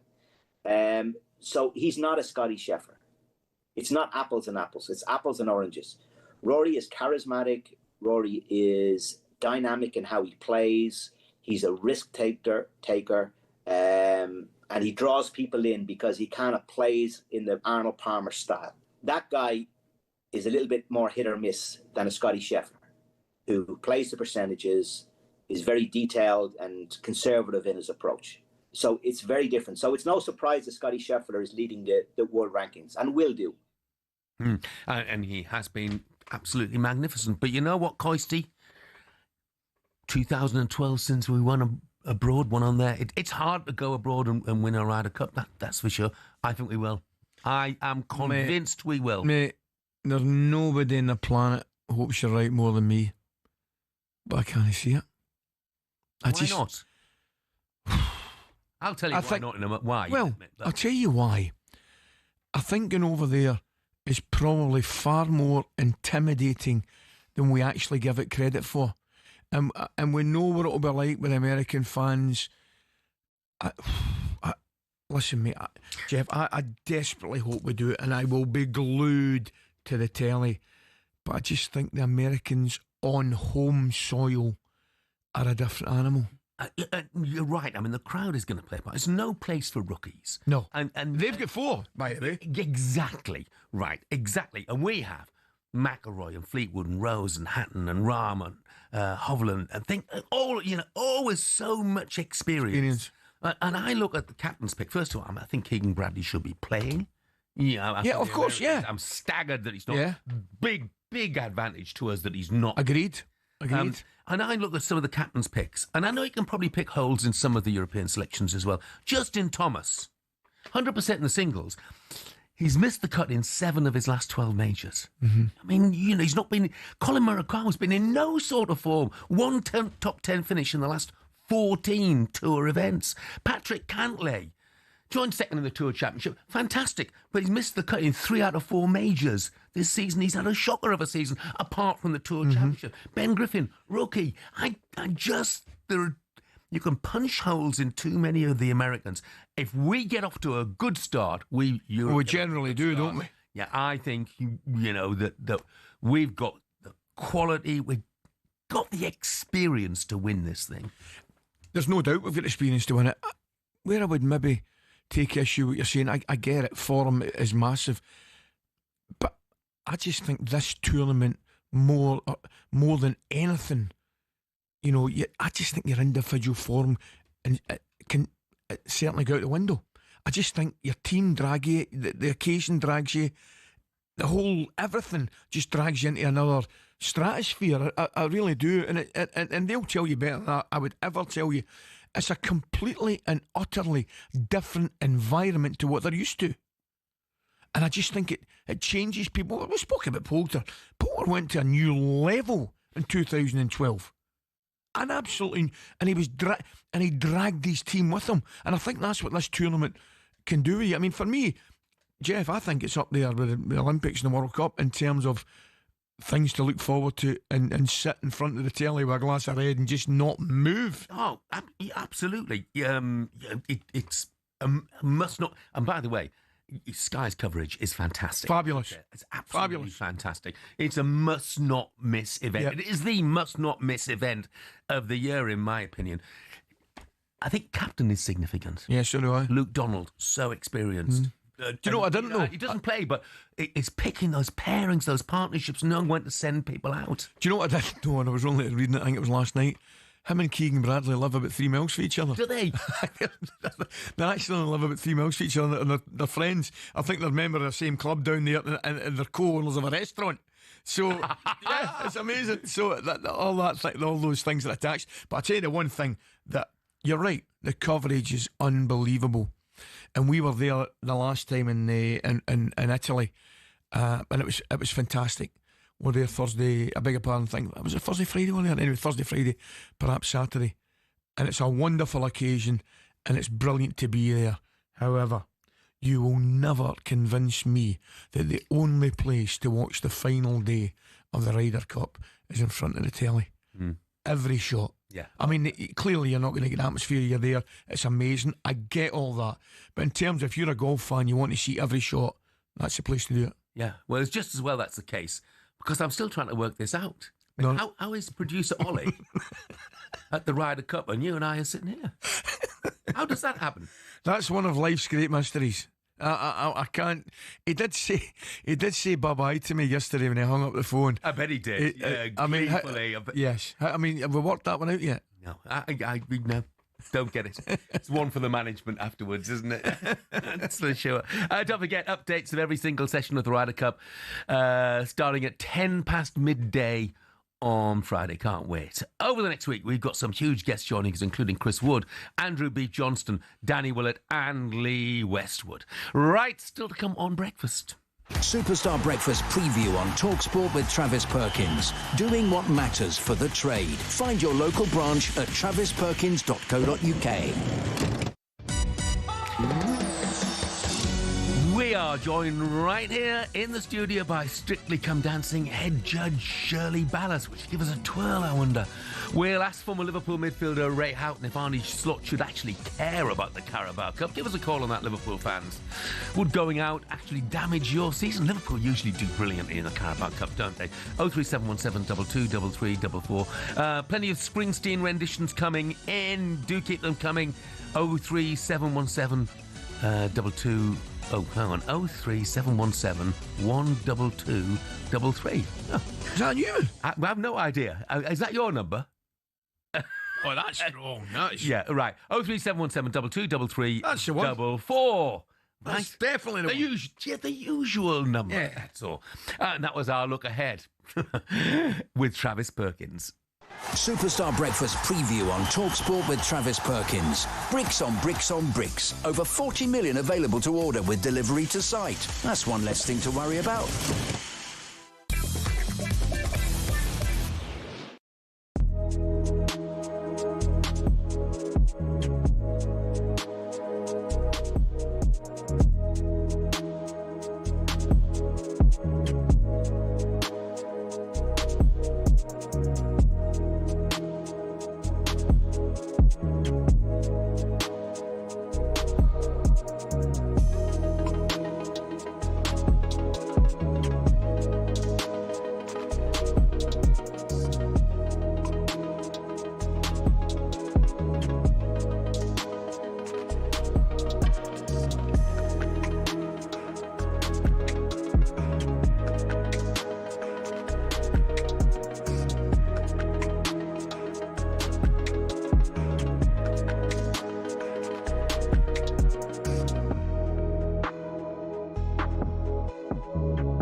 Good morning, 7:50. This is talkSPORT Breakfast. I'm Jeff Stelling Ally McCoist is with me. Some of you just won't let things go, will you? Just because I didn't know yesterday that Crete was 2 hours ahead of UK time. Chopper the Hammer says, morning, boys. Love the Ryder Cup. Chat, really excited about the weekend. Just wanted to warn you, Jeff, it's not the same time in New York as in England. So you should prepare yourself for that. What Thank you, possessed you Chopper. yesterday? Thank I mean, you. actually, I need to get to the bottom of this. What possessed you yesterday to I don't forget? know. I've been in Kefalonia earlier in the year as well, and so I knew the time difference was 2 hours, but, you know. Moving along quickly. What else do we know this Tuesday morning? PSG's Ousmane Dembele has won his first Ballon d'Or. Former Red Bull F1 team principal Christian Horner has formally left the team, receiving a multi-million-pound payoff. And West Ham Fan TV presenter Dan Lawless has called for David Sullivan to sell the club and give the fans a fresh start. When it comes to the protest, I think it's just become the breaking point. Fans have had enough of David Sullivan and want a change. He cannot be running the football club anymore, right? And the club is in decline. It's dying, as far as I'm concerned. We've had thousands and thousands of fans walk away from the stadium, don't want to go anymore, falling out of love with the club, and it's going to get worse and worse and worse unless something changes. And David Sullivan is not fit to run the club. Now, the way I look at it, there's two outcomes, right? Best case scenario, he sells up. That's what we want. We all want him to sell up and we want new ownership. However, and I know Simon will come in and say, well, it's unrealistic or whatever. If he is staying, at the very least, someone else has to run the football club and you're just the money. There needs to be a CEO, someone like that comes in and understands football to run the club. He is ill-equipped to run this football club. We will talk about West Ham a little later in the show. Right, time now for a little bit of this. Why does it always rain on me? Is it because I lied when I was 17? Why does it always rain on me? Brilliant song, isn't it? Isn't it just? Just a brilliant song. Oh, Travis, you can't beat it. I actually know that one. Do you? You know that Well, song, that's refreshing. So what else do you know? As you'll gather, Olivia is back with us. Right, a little bit of controversy in the EFL. As everyone probably now knows, the game in the Championship between Blackburn and Ipswich was abandoned in the 80th minute because of an unplayable surface. So the current situation when the game was abandoned were Blackburn were 1-0 up with 10 minutes to go and Ipswich were down to 10 men. Now, both teams are understood to have submitted their cases to the EFL regarding what they think should happen following that abandoned game. So the question is, what do you guys think should happen here? Well, the first thing, I'm going to come flying in here and say I can tell by the way you've marched in here that you're not going to agree with what I'm going to say. Right? Let's get that right away. And what is effectively a no-win situation. I think we're in agreement here. Whatever happens is going to be acceptable to some person and it's not going to be acceptable to another person. But there is nothing other than start the game again and play it again, unfortunately, for Blackburn. Yeah, no, I completely agree. I mean, people sort of just playing the last 10 minutes plus added time. But what do you do in that case? Do you have Ipswich with the 10 men again? Correct. Do you have the players who were on yellow cards? Do you have to play exactly the same team? It's impossible. Simply impossible. It can't work. And it's unfortunate, really unfortunate for Blackburn, and their fans are going to be, absolutely gutted by it. But the only answer is to play it again, and from Blackburn's perspective, get out there and win the game. Okay, but what? Just to play devil's advocate here, what if they don't win the game and they go down by a point, it's a tragedy. 2 points? But does it not affect the integrity of the competition? Well, There's no guarantee they would have won that game. No, They're leading 1-0. What offence? You know, With there's 10 probably 15 minutes without a time to go. Doesn't? well. But 10 men, I know, you can but- still score yeah. a goal. Effectively, we don't know. By the way, they could have won the game. Never mind get back into the game. If she's going to come back in and win the game, That's the fact of the why- matter is we do not know. Unfortunately, the Blackburn had a goal advantage, a player advantage. I mean, was it Greaves that got sent off? Going back and they were 1-0 up to, I think, the Campbell penalty. That's just unfortunate. It really is. And yes, they've got our sympathies, but there's nothing. I don't think there's nothing you can do that is fairer than starting the game again. And I know Blackburn fans would I get it totally. I absolutely get it. But the fact of the matter is, you're opening a real can of worms. Is it the same players? No, because some of them were injured, some of them might be suspended. Do you start with 10 men? I mean, where do you stop? You're better just putting it all to one side. Sorry, Blackburn, but we've got to play it again. I would actually love it if they just played because can you imagine if they just because the EFL obviously can make a decision and apparently they can charge the fans to come in for the 10 minutes. Yeah, I wonder if those Ipswich fans will be travelling up to Blackburn for those last 10 minutes, but they can effectively, the EFL obviously have the decision to make. They need to make it sooner rather than later, but they can play the last 10 minutes. Yeah, they but can. I wonder they won't do it. I wondered they probably wouldn't. They will not do it. They will play the match again, and I can see you're as upset as a Blackburn fan. I just think it would be. I just think it's so harsh on Blackburn to be. It is. But It is. I mean, look, people are texting and say, "Oh, well, Blackburn have got a history of this. You know, they've had 3, well, not abandonments, postponements actually. Millwall, February the 22nd. That was snow. It was called over 2:30. It happens. You know, Portsmouth last autumn and Saturday. It does happen. And I don't know, their playing surface might not be perfect. But I saw the pictures. We were watching the game, Manchester United-Chelsea game, and they were splashing around in puddles. Jeff, at Old Trafford. Rochdale's game, which was a late kickoff, that was postponed, you know, so... I came up in it and I've never seen rain like it, and that's coming from a man that's seen rain in Florida, seen rain in Portugal. The rain was unbelievable travelling back up from Liverpool. So I think it's just one of these things. Not ideal, but it's just one of these things. Like Jeff says, Ali, can you blame the facilities at Ewood Park then? No, you can't. I mean, I'm no expert in football pitches and all that stuff, but I would imagine they've got drainage like every other club in the country has drainage. Some of them will have better drainage than others, but no, I mean, I would not be pointing the finger at Blackburn because that rain that I saw at the weekend caused the game to be abandoned. So somebody asked the question, will the red card be cancelled? This is what I mean. How can you start 11 Probably v 11? not. Oh, so you reckon it'll be Probably 11 v 10 the whole game? No. But just in terms of, will the player who got the red card, will he be serving a suspension? Yes. Will that still stand? Yes, it has to. I bet it does. Well, if the result doesn't stand and the game is... How can the red card? How can the red card stand? I totally agree with you, but I'll bet it does. I think you make a great point. How can anything within the game stand if the result doesn't stand?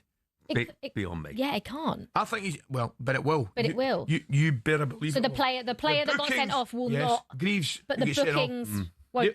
The bookings will count as well. Yeah. You can't please everybody. You're absolutely right. One set of fans are going to be happy. One set of fans are going to be upset. It's an impossible decision as far as the EFL are concerned. Speaking of Crete, I've got a text in here. Speaking of Crete, a shout out. Listen to this. A shout out to the Barretts who are flying back from their holiday today to watch Cambridge play at Fulham. And then flying back out tomorrow morning. Are they actually? Wow, that is dedication for you. By the way, the Barretts, don't forget 2 hours time difference between Crete and the UK. You're getting it the way back, Barretts. Yeah, wow, that is absolutely dedicated. Olivia, thank you very much indeed. Ray Houghton coming up next as we ask whether Liverpool really need the Carabao Cup.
The Lions. Real-life fantasy rugby. Bitter rivalries set aside in a quest to create the world's best team in weeks. There's nothing like it, but who on earth had the idea and how did it all begin? Incredibly, the first Lions tour was organised and funded by three men who played in England's first ever Test cricket match: opening bowler Alfred Shaw, opening batsman Arthur Shrewsbury and captain James Lillywhite. The 1888 Lions squad, then made up of 17 English, 4 Scots and 1 Welshman and a Northern Irishman, took a 46-day boat trip to New Zealand before heading to Australia. The Lions weren't alone on the boat. Also on board were 300 stoats and weasels who were brought over to eliminate New Zealand's rabbit problem. The first ever Lions captain, Robert Seddon, died of drowning midway through the tour while sculling on a river. Andrew Stoddart, who was another of the cricketers there, took over and was the star of the tour. The next one was the first to get official recognition from the RFU against the newly formed Springboks. Although the Lions won the series and beat the Boks again 5 years later, in the 12 series since in South Africa, they've only won 2. New Zealand has proved an even tougher hunting ground, just the 1 series win for the Lions in 11 attempts, which came in 1971. And then there was that nail-shredding drawn series in 2017, only the second in Lions history. Only once have the Lions clinched a series after losing the first test, 1989, when David Campese's infamous ghost pass was pounced upon by Ian Evans. Before World War II, the Lions had a dark blue strip, which on the 1930 tour forced the All Blacks to play in all white. So in 1950, the iconic red shirts, white shorts and blue and green socks combination was born. It remains the symbol of the greatest alliance of adversaries in all of sport. To borrow the phrase from Jim Telfer, the Lions is Everest.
Good morning, it's 6 minutes past 8, Tuesday, September the 23rd. This is talkSPORT Breakfast with Arnold Clark. Get the UK's best used car deals guaranteed. I'm Jeff Stelling Ally McCoist is with me.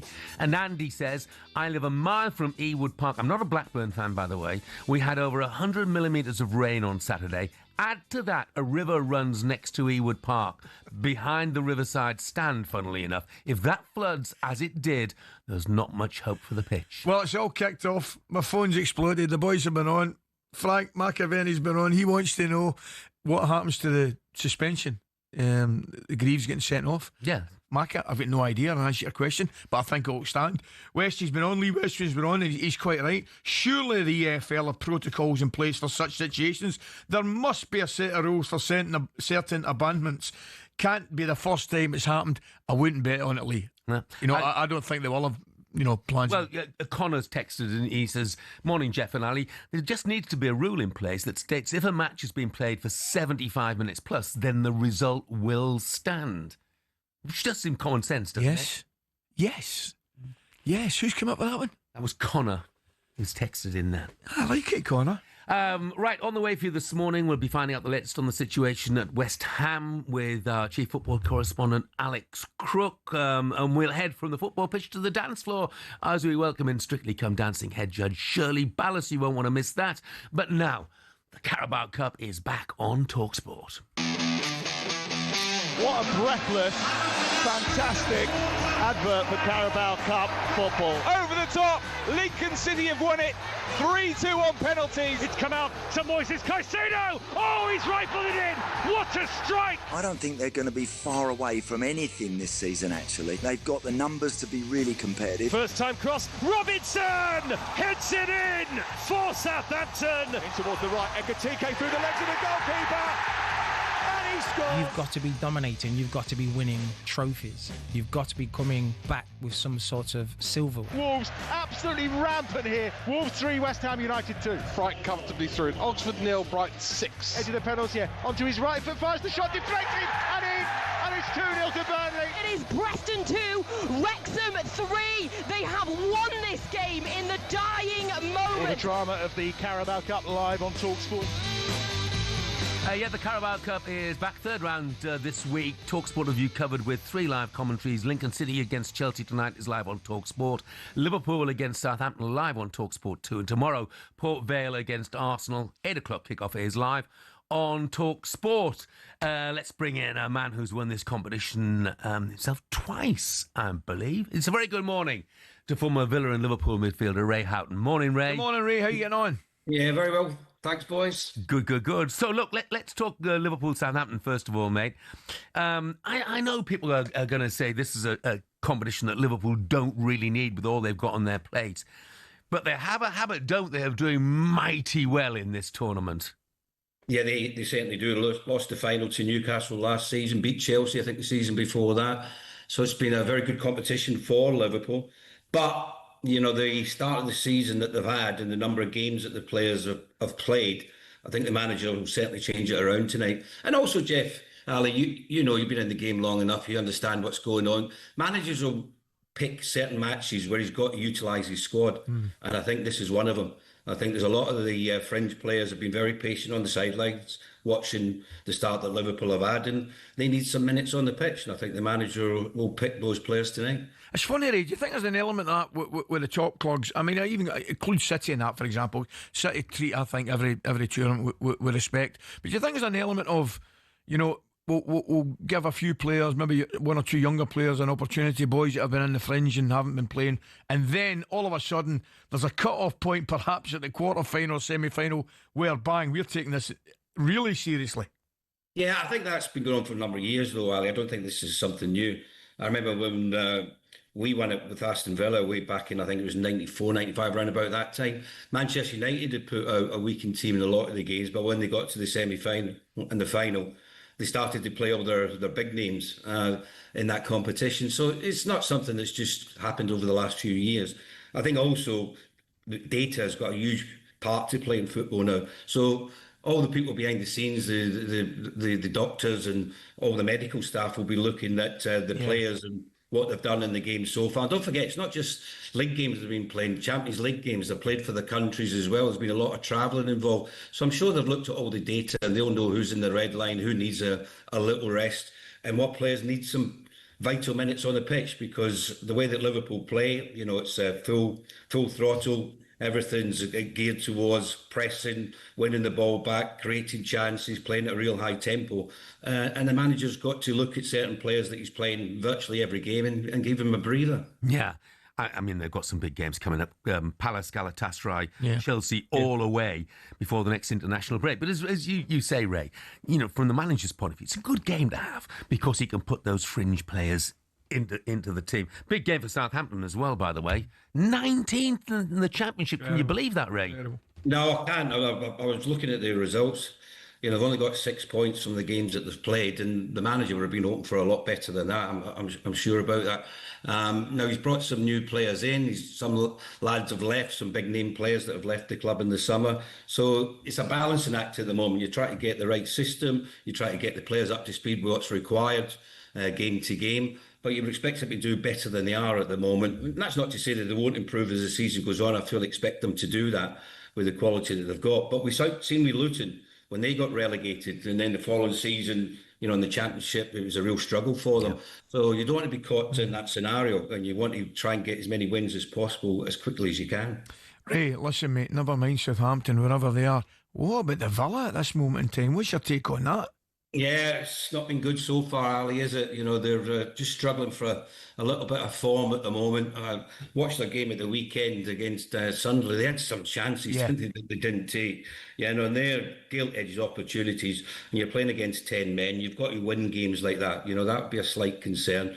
But the manager knows what he's doing. You know, since he's came to the club, he's really changed things around at Villa. There's a real belief about the club and the players that are there, that they've got enough quality. And I just think with football, it's so immediate. Everything's got to be bring players in. They've got to be brilliant from day one. There's no time for them to come in and adjust and, you know, get up to speed with what the club's all about. You know, you're looking at them saying, "Oh, he's not doing well enough at the moment. He's not doing well enough."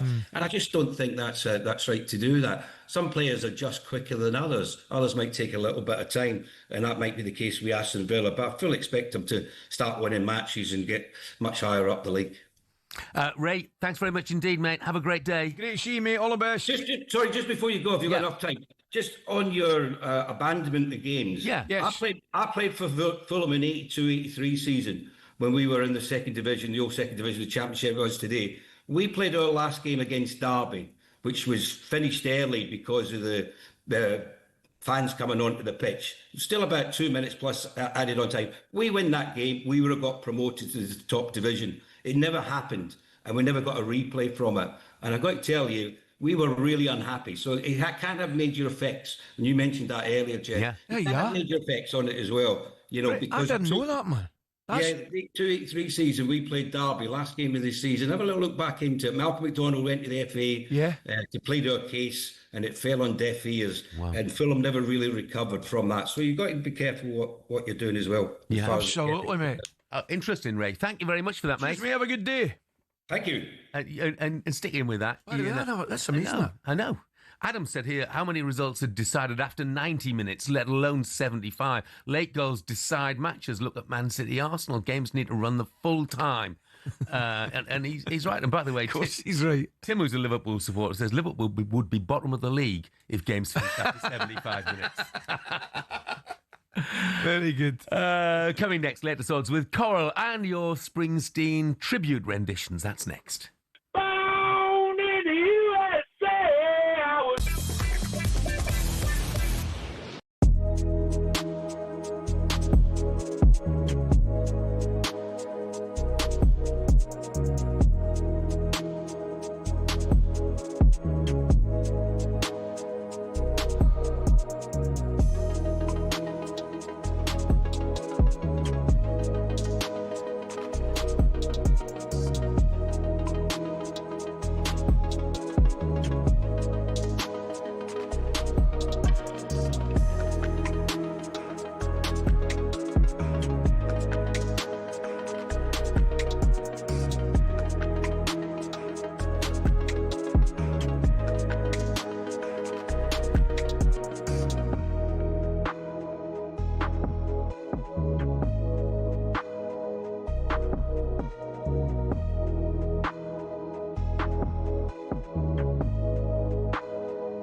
Good morning, this is talkSPORT Breakfast. I'm Jeff Stelling Ally McCoist is with me. It is Bruce Springsteen's 76th birthday, so we're playing a bit more to get us going because it's only right.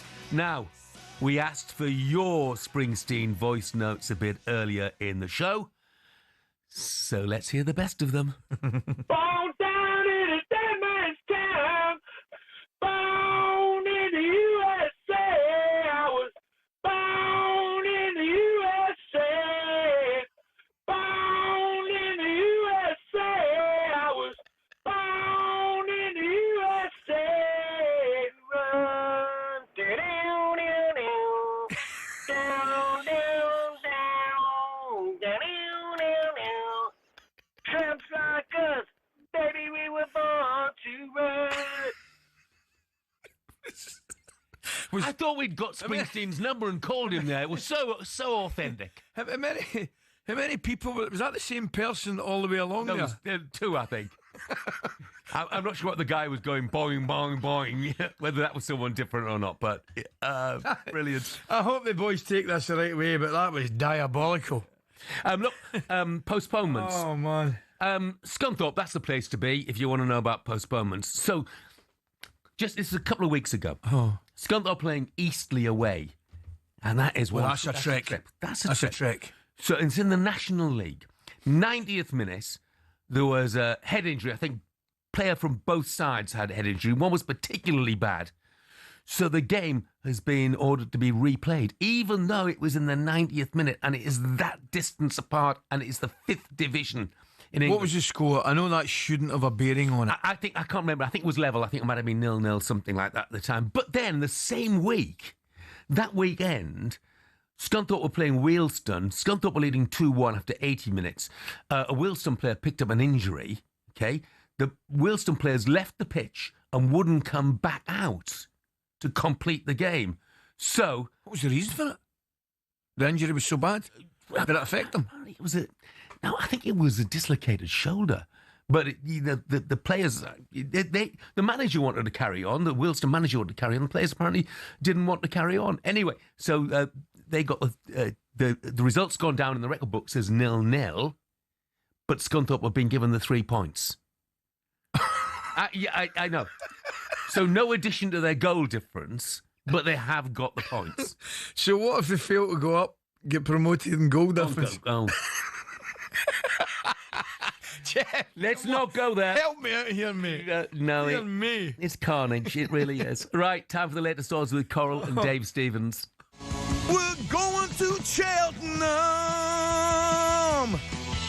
The Coral Daily Download on talkSPORT with Coral. We're here for the fans this season. 18 plus, gambleaware.org.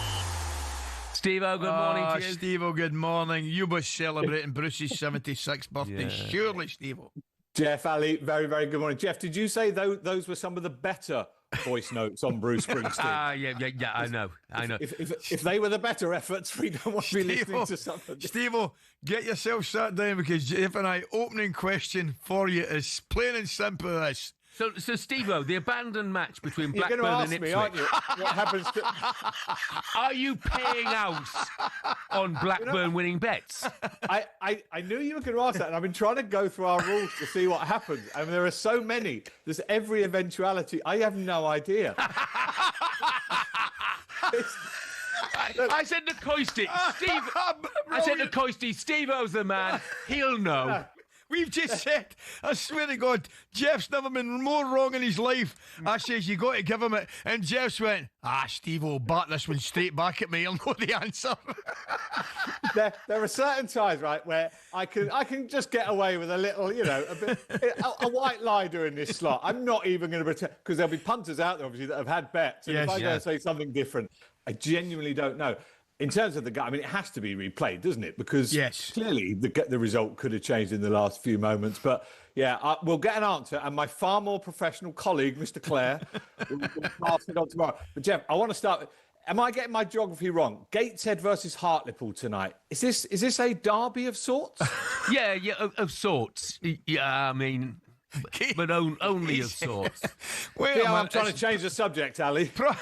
Probably more than Brighton Crystal Palace, if you're asking me, Steve, just to get a bit controversial here. I tell you what, Gateshead always batter us. They scored 7 against us a couple of seasons ago. And they're going well, by the way.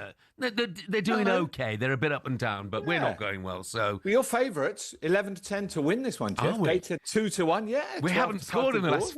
Steve-O, who frames these odds? We haven't scored in the last 5 games. It's going well this slot, isn't it? Yeah, look, I mean, we need a win. That is for sure. What about the Carabao Cup this evening, Steve? Yeah. Lincoln City. What odds about them upsetting what's inevitably going to be a weakened Chelsea team? Yeah, 11-1 Lincoln at home. So a big price, obviously. Chelsea 2-9, 6-1 the draw. Like most of these games, team selection is going to be key, isn't it? Yeah. We just don't know how some of these teams... I mean, you take Brighton, for example. They go to Barnsley. You'd think this is a competition Brighton would want to go deep into. They're 2-7, so they are very warm favourites, 17-2 Barnsley. But again, it's just knowing what these Premier League teams are going to be putting out. One, you'd expect both teams to be strong, though, Ali. Wolves, Everton. Yeah. I was impressed with Everton the weekend, mate. I need to tell you, Wolves clearly having a struggle. I don't take any pleasure in predicting they would get relegated this year. I mean, they might very well recover, but I just think they've lost, like, 1 or 2 teams. They've lost quality and not replaced it. But Steve, I'm interested to see what team Davy Moyes puts out. I mean, after the initial half hour on Saturday, I thought Everton were very good, and Jack Grealish in particular was excellent. Yeah, which is great to see, isn't it? From an England perspective, I know that's great. Everton are favourites 11-8. Wolves just a shade under 2-1. The draw 12-5. So that is the sort of the tightest, unsurprisingly, in all Premier League clash. And then at 8 o'clock, I mean, what should Liverpool win this? 7-8-0, really, shouldn't they? They should brush Southampton aside. Me, Steve. Stop it, Steve. Well, it's the Portsmouth in him coming out. He just can't keep it. Can't keep it in. It's no, look, Liverpool clearly are red hot favourites, 1-6, 12-1 Southampton, 7-1 the draw. But again, team selection, mind you, Ali, we spoke yesterday about Liverpool's bench. Yep. This could be a game that he starts Alexander Isak in, for example, isn't it? I think he will. Yeah, Steve, team selection going to be key. Before we run out of time, weekend, Ryder Cup, cannot wait, mate. What's the betting for it, and what do you fancy? I heard you saying, Jeff, earlier, this is one of the sporting events of the year, isn't it? It's absolutely brilliant. USA, home advantage. I think home teams have won 10 of the last 11, something like that. So they're 4-6, 6-4 Europe. You ask me what I fancy, Ali. I fancy this to be so tight, I think the tie is a real runner. 11 to 1. I really do. I know America have the higher ranked players, but we've seen it year after year, or Ryder Cup after Ryder Cup. The unity amongst the Europeans keeps them in it. And I just feel, as I say, this would not be a surprise. Those singles on Sunday, it's going to come down to that. This could go all the way. Steve, thanks very much. Have a great day, mate. Cheers, fellas. Sam, the Newcastle fan, says, well, of course Scunthorpe got the 3 points. Wilston forfeited the match. Seems an obvious decision. Yeah, correct, Sam. That wasn't the point we were making. It is obvious decision. You're absolutely right. But what they didn't get is an addition to their goal difference. Yes. Okay. So that was it. Yeah, that's more of a talking point. And Mickey says here, and my head's hurting with this, I'll tell you. If a match has to be abandoned, the only thing you can do is for a full match to be replayed with all the yellow and red card offences deleted. On saying that, anyone suspended from playing in the abandoned game should also be suspended for the revised fixture. I get it. Yeah. Yes, I do too. But is that what happens? Probably not. but that makes sense. Oh my goodness, it makes sense. Anyway, look, that was a look at the latest. At least we're getting some valuable opinions, which we never got from Steve-O. He just completely backtracked and said, I've got no knowledge of the situation. Good on you, Steve-O. That piece of prevarication came from Coral, 18+, gambleaware.org. We're taking your calls on Abandonment Gate next. The Coral Daily Download on talkSPORT with Coral. We're here for the fans this season. 18+, gambleaware.org.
Corinthian Casuals are a team in the Combined Counties League Premier Division South. Despite that, they're one of the most important clubs in world football. Here's why. The club was formed in 1939 as the result of a merger between Corinthians FC and Casuals FC. Now, Corinthians FC were founded in the late 1800s when the FA's top brass were absolutely sick of getting pumped by Scotland every time they played them. As a result, Nicholas Lane Jackson set up an amateur side which would bring in the best players who could all play for the national side. And it worked. It wasn't long before England were dominating the international fixtures they played, and it was largely down to Corinthians. In fact, in 1894 and 1895, they played consecutive games where Corinthians provided the entire England 11. But the thing is, the players refused to play professional football. They didn't believe in it. They wanted to spread the values of sportsmanship, competition, and played for the love of the game. It also helped most of the players were Oxbridge graduates who didn't need the money, but instead of entering league and cup competitions, they played exhibition football and toured the world, bringing the beautiful game with them. Think of it like the Harlem Globetrotters of football, and it was this which spread the game throughout the world and made it so popular. Most famously, in 1910, they travelled to Brazil, and the locals in Sao Paulo were so impressed they started their own team under the same name. Yes, the same Corinthians who won the FIFA Club World Cup in 2021, one of the biggest clubs in Brazil.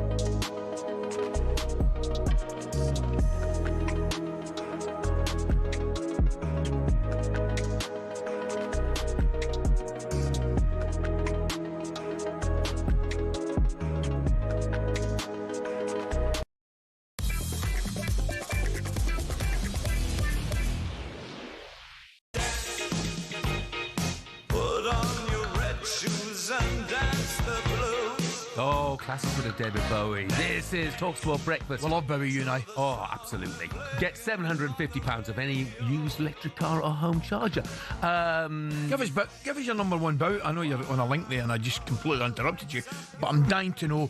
Impossible to pick one. Give me three, Bowie. Oh, so some of the earlier stuff for sure. For me, it'd be things like Changers. I'll tell you what. I'll throw into the equation. Yeah, Suffragette City. Suffragette City, yeah. Great song. It was great. In the Changes, brilliant. What else? I mean, dear me. China Girl, brilliant. I absolutely loved. A lot of stuff from Aladdin Sane, the album. It's absolutely brilliant, you know. So it was a genius, wasn't he? Yeah. Sorrow. Yeah. Loved Sorrow. Yeah. And he reinvented himself so many times, you know. He was absolutely brilliant. Without doubt, mate. Right, what's coming up? Shirley, well, the reason we're playing that is that Shirley Ballas is in the studio around 9:30. Listen to this. One man will be dancing on our TV screens. Maybe not for that long if you look at the bookies. Is Tom Bosh Skinner. Right? But you won't hear his famous catchphrase. He's been banned from using the word Bosh. Banned? Yeah. He was hoping to start his own homeware brand, calling it Bosch. But there's obviously a huge German company of course who uses that name, and their lawyers got involved. Can't they spell? Because Tom's Bosch doesn't have a C in, and the German company does. How are you with law? I mean, seriously, do you get away with that because it's spelt differently, or are you unable to use it because it sounds the same? Well, I would have thought if it's spelled differently, it's a different word.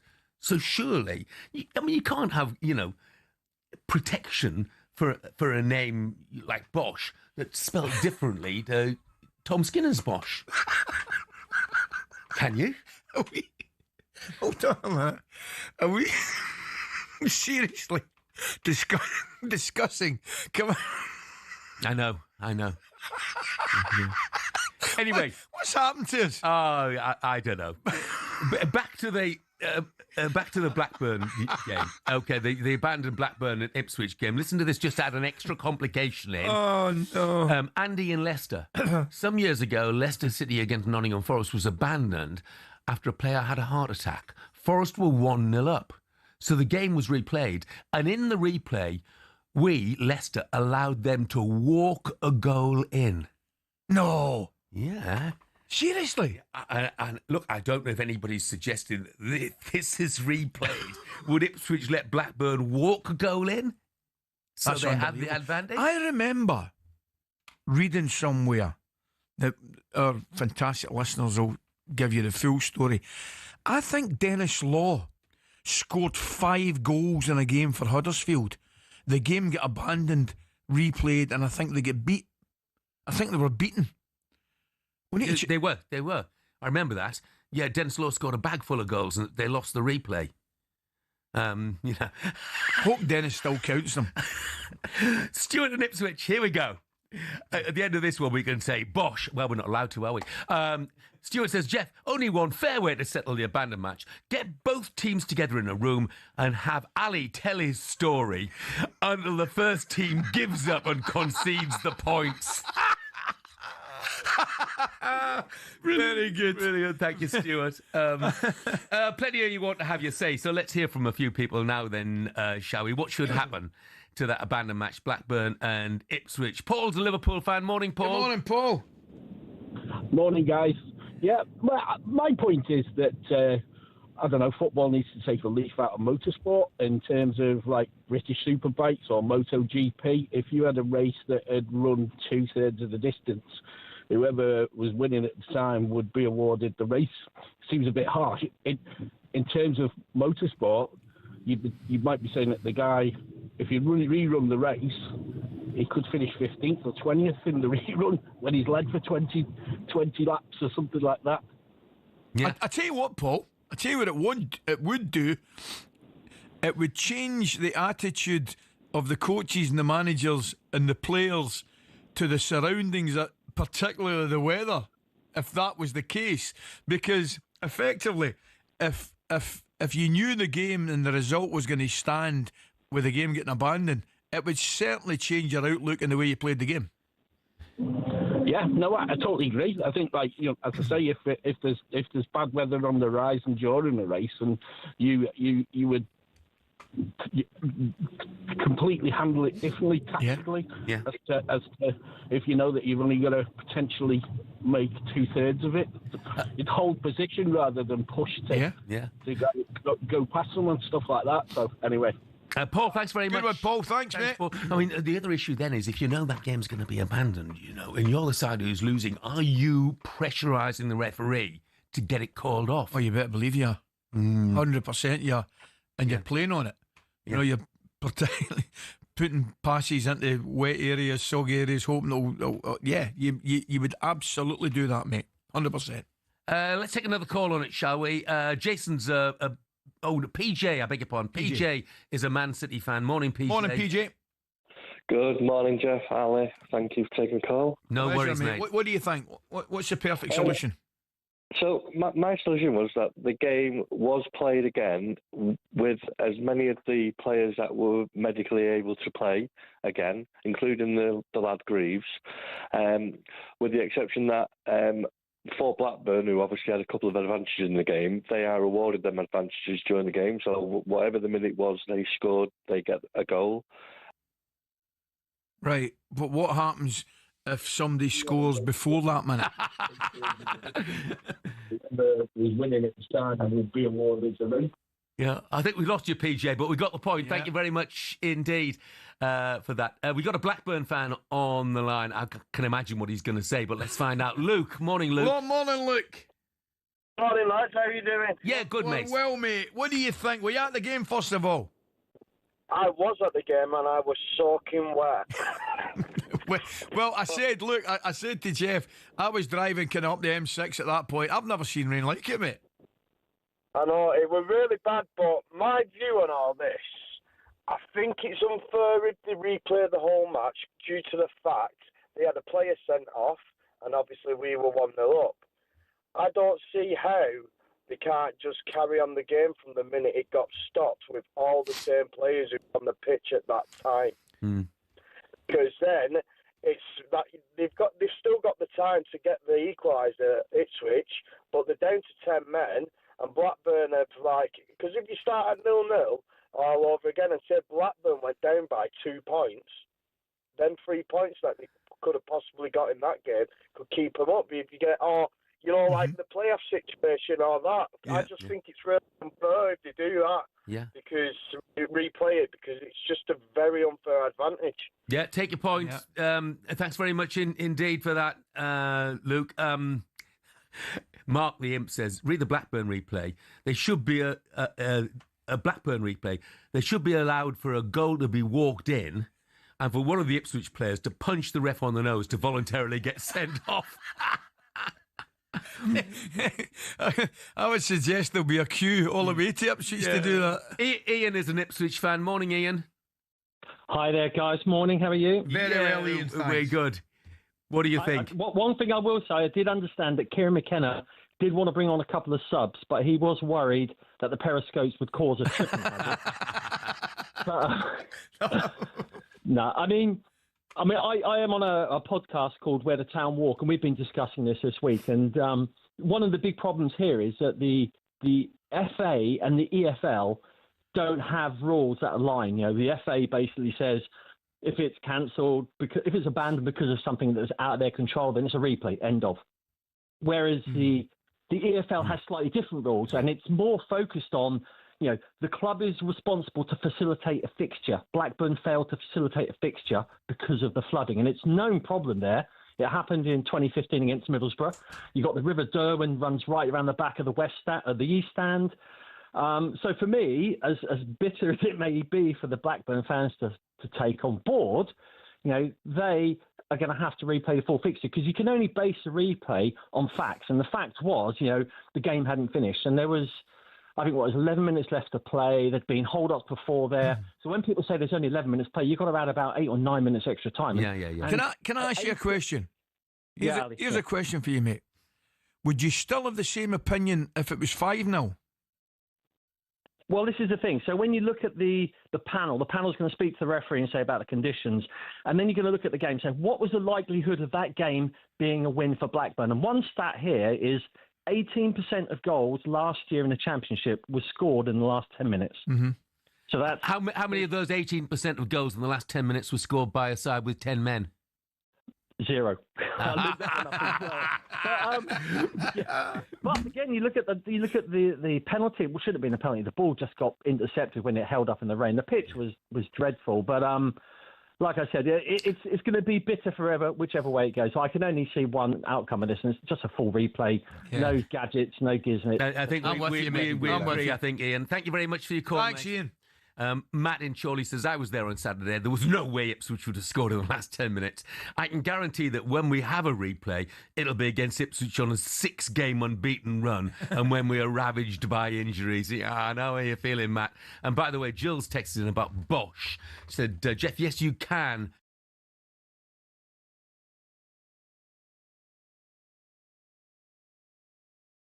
Isn't it? Every time that Tom on Strictly said Bosch, it's like a free advert for the company. Why would you want to stop? Why would you complain? Correct. Absolutely right. Thanks, Jill. Still to come on breakfast. Superstar Breakfast preview on talkSPORT with Benchmarks Kitchens and Joinery. Get trade prices on kitchens to suit all styles and budgets at Benchmarks. We'll be joined here in the studio by Strictly Come Dancing head judge Shirley Ballas. Last time she was here, she tried to work out which dance would be best suited to Big Alan Brazil.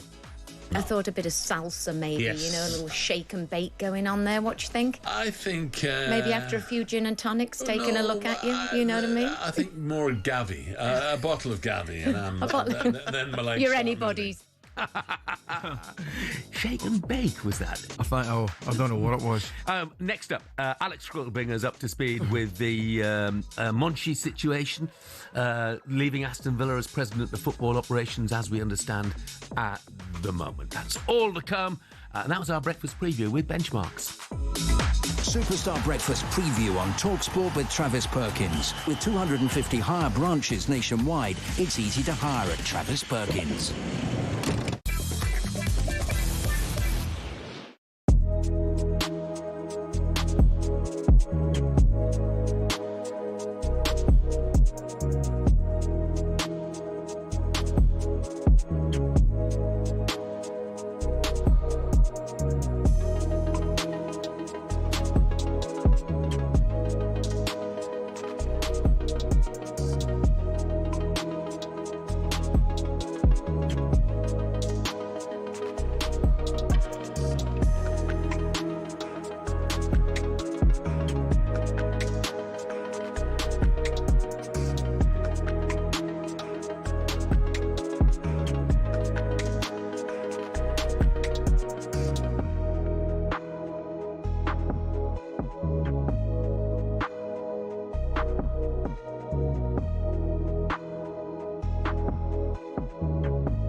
Good morning, this is talkSPORT Breakfast. I'm Jeff Stelling Ally McCoist is with me.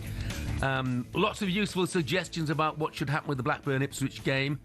And there's this one as well.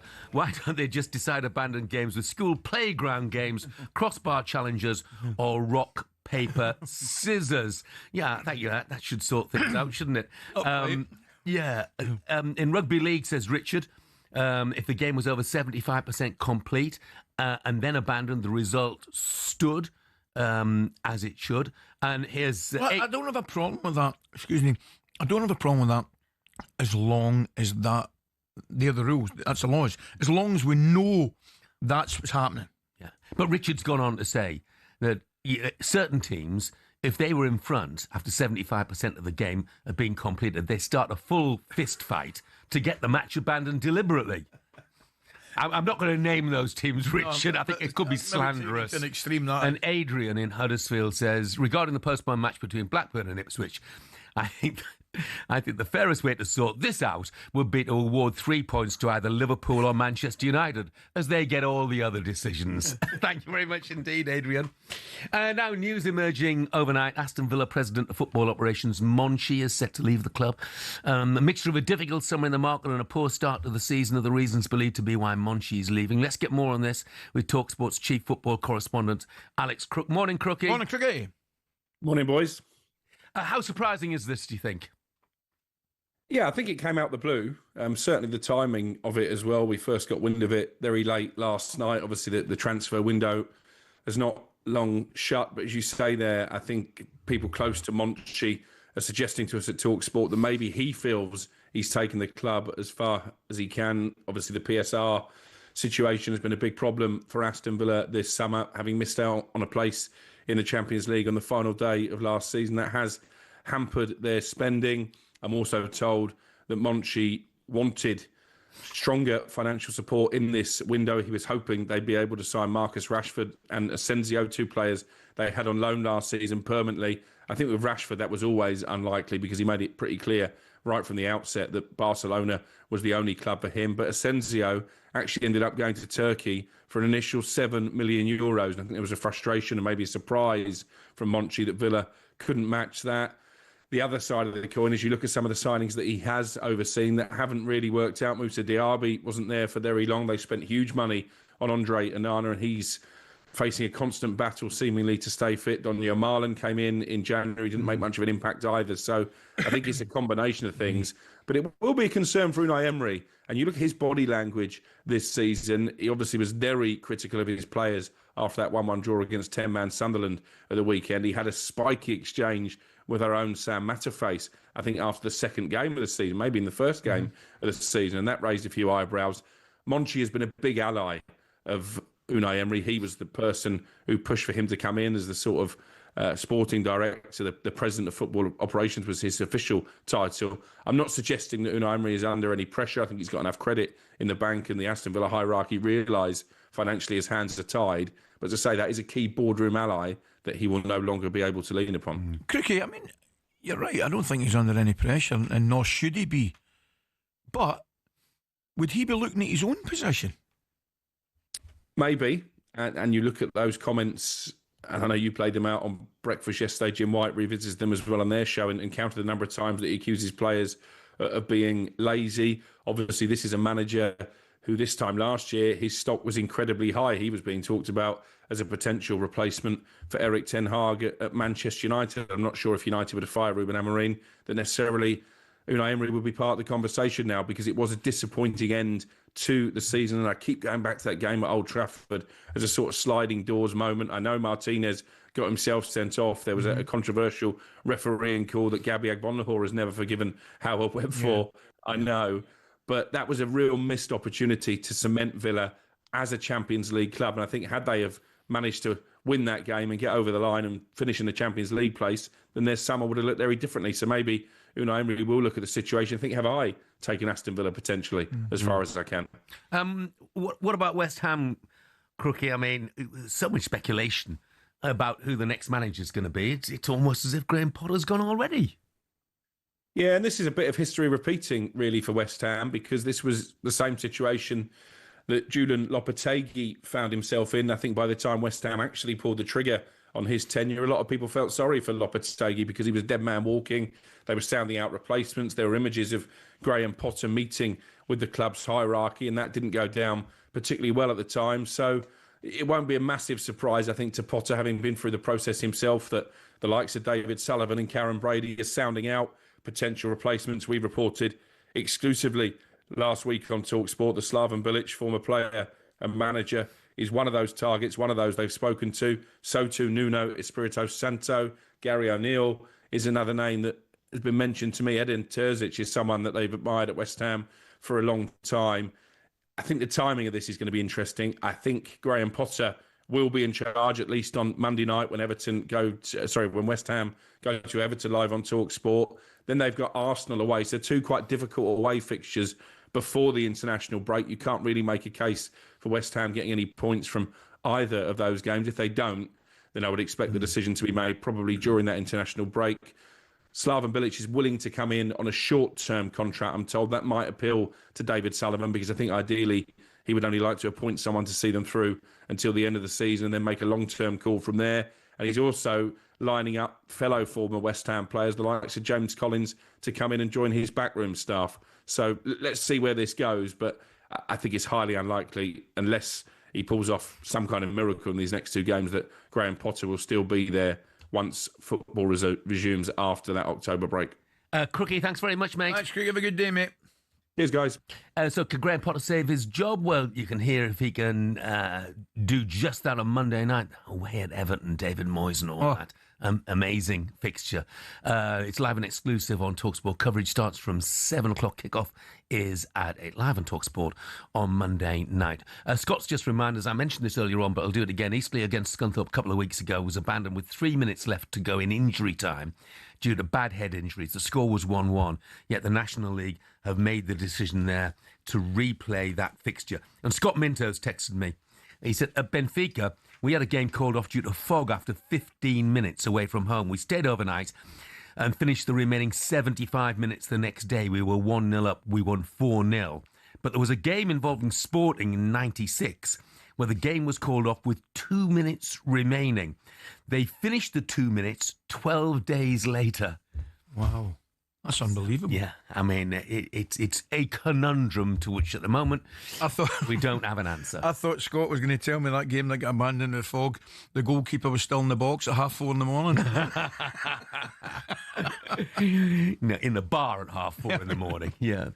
Look, stay with us. We're asking whether defenders are underappreciated after Virgil van Dijk came 28th in last night's Ballon d'Or list.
Corinthian Casuals are a team in the Combined Counties League Premier Division South. Despite that, they're one of the most important clubs in world football. Here's why.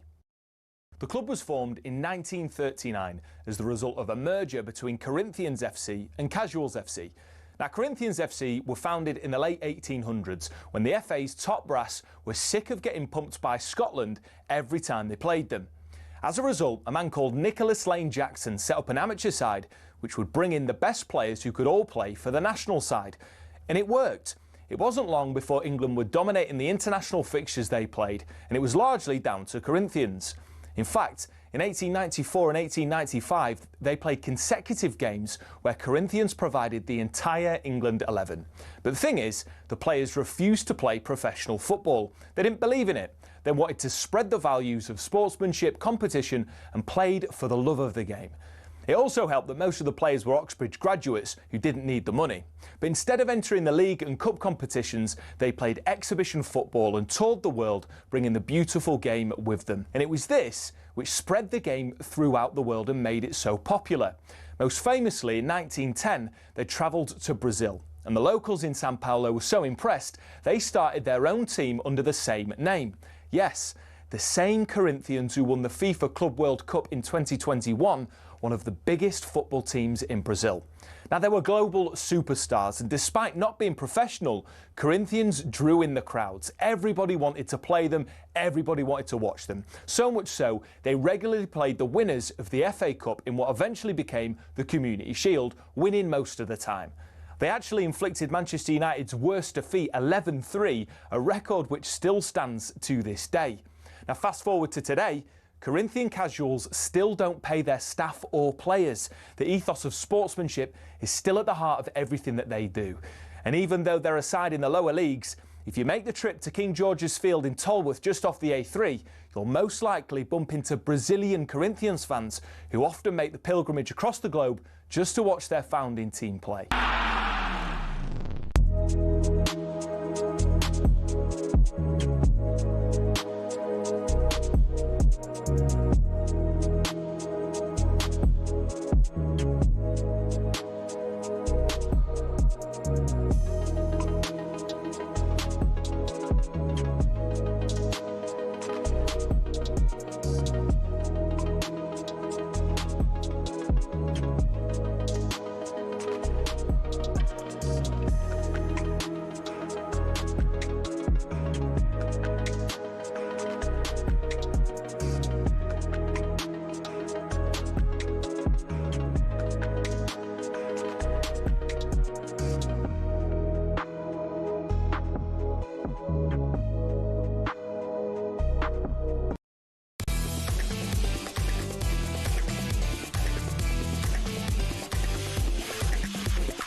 Morning, this is talkSPORT Breakfast with Arnold Clark. Get the UK's best used car deals guaranteed. 9:05 into the final hour of the show.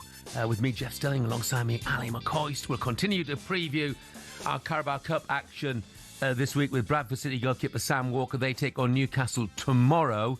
Is an upset on the cards at St James's Park? Great result the weekend, didn't they? Oh, Cardiff, yeah, gone top of the table. Yeah. Brilliant. We've cursed Cardiff, haven't we? Oh, we have. Give them a kiss of death. Hope we don't do the same with Mjolby. And equally as importantly, we're going to get rid of the football boots and put the dancing shoes on. We're joined right here by Strictly Come Dancing head judge Shirley Ballas. And we'll finish with our favourite feature, Ask Ali. We'll be asking Ali the pressing questions of today's world. But now here's a pressing question. Are defenders underappreciated? I came in like a wrecking ball. Comes the ladies' corner.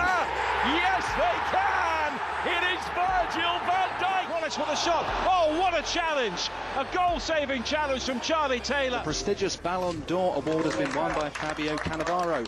The Real Madrid defender who led Italy to World Cup victory last summer was crowned the top player to become only the third defender to win the game's biggest prize. Across the face of goal. And he's headed in.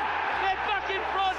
William Saliba. Counter-attack could be on 3 against 3. Real getting in forward quickly. Brilliant sliding challenge from Conor Bradley.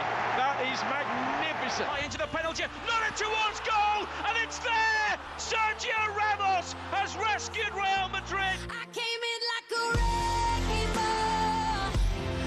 I mean, I've said it a few times today. You know, Virgil van Dijk. Liverpool won the title at a canter. Yep. At a canter. And Van Dijk absolutely key in that side. Correct. Yet he was 28th in the Ballon d'Or list. I don't get that at all. Well, no. First of all, you're right to mention that, and I don't get it either. But there'll be reasons for it. And one of the main reasons is I believe that it's easier to destroy than it is to create, right? That'll have all the defenders in the world jumping up and down, but it is. I think it's easier to destroy than it is to create. That said, I honestly don't believe they do get an honourable mention in this particular award. I mean, Cannavaro might be the only one I can remember winning it in 2006. Excuse me, Jeff. And the first thing I would say is Maldini, Baresi, Jurgen Kohler. I mean, just brilliant defenders. And we all acknowledge they're brilliant defenders. However, we naturally look to the other end of the pitch in terms of an attacking. So you're basically saying that Virgil van Dijk's not as good a player as Mo Salah? What I'm saying is, no, I'm not saying that. What I'm saying is, Virgil van Dijk won't get the plaudits for his work, which is just as important to Liverpool as Mo Salah does for his work, which is equally important to Liverpool, because, with the greatest respect, we do naturally enjoy seeing a brilliant pass, a brilliant goal, a brilliant piece of creativity, more than we do a tackle. We still appreciate a good tackle and great defensive work, but not to the same extent, I don't think. So Michael Owen put it this way recently. He said, it's far easier to defend than attack. It's easier to spoil than create. If you asked me to build a house, I couldn't do it. But if you give me a few weeks to knock one down, I could do that. Could he have played in defence for Liverpool? I don't think so. Do you? No, I don't. I don't, but his point is correct, I think. Right? Well, I'm saying it's correct. The point he's trying to make is, I think, the same as mine, that it's easier on the eye and we do appreciate it more. Now, it's wrong to suggest that MD could go back in defence and play to the level that those players I've mentioned to you, whether it's Van Dijk or Maldini, Baresi, Kohler, all these guys, because they had the art of defending to a T and were absolutely brilliant at it. But unfortunately for them, particularly the Italian boys, for example, they're playing in a team with Van Basten and Hullet. Now, my point's the exact same. They're just as important to that Milan team and that Italian team than Van Basten and Hullet are to the Italian team and indeed the national side. But we're naturally drawn to the beauty side of attacking rather than... And defending can be beautiful, but it's just not regarded the same, whether we like it or not. Yeah. If James Tarkowski's listening, James, give us a call. Sort him out. Come on. I mean, Chris, don't want him after me. I've just gave a list. I've got him in my underrated players. Give me a break. Chris has texted. He said it's easier to see danger than it is to see space and a chance in front of goal. Is it? Is it really, Chris? I don't know. Sure about I'm not sure. Yeah. I genuinely do appreciate and enjoy the art of defending. Right? I mean, you go to any stadium, Jeff, up and down the country on a Saturday, any stadium, and an old-fashioned tackle, I'll get as big a cheer as anything. Yeah. So the fans enjoy it as well. We all do. But I don't care what anybody says. If you see a bit of magic, that's what stays with you. My old mate Rodney Marsh always used to refer to them as dopey defenders.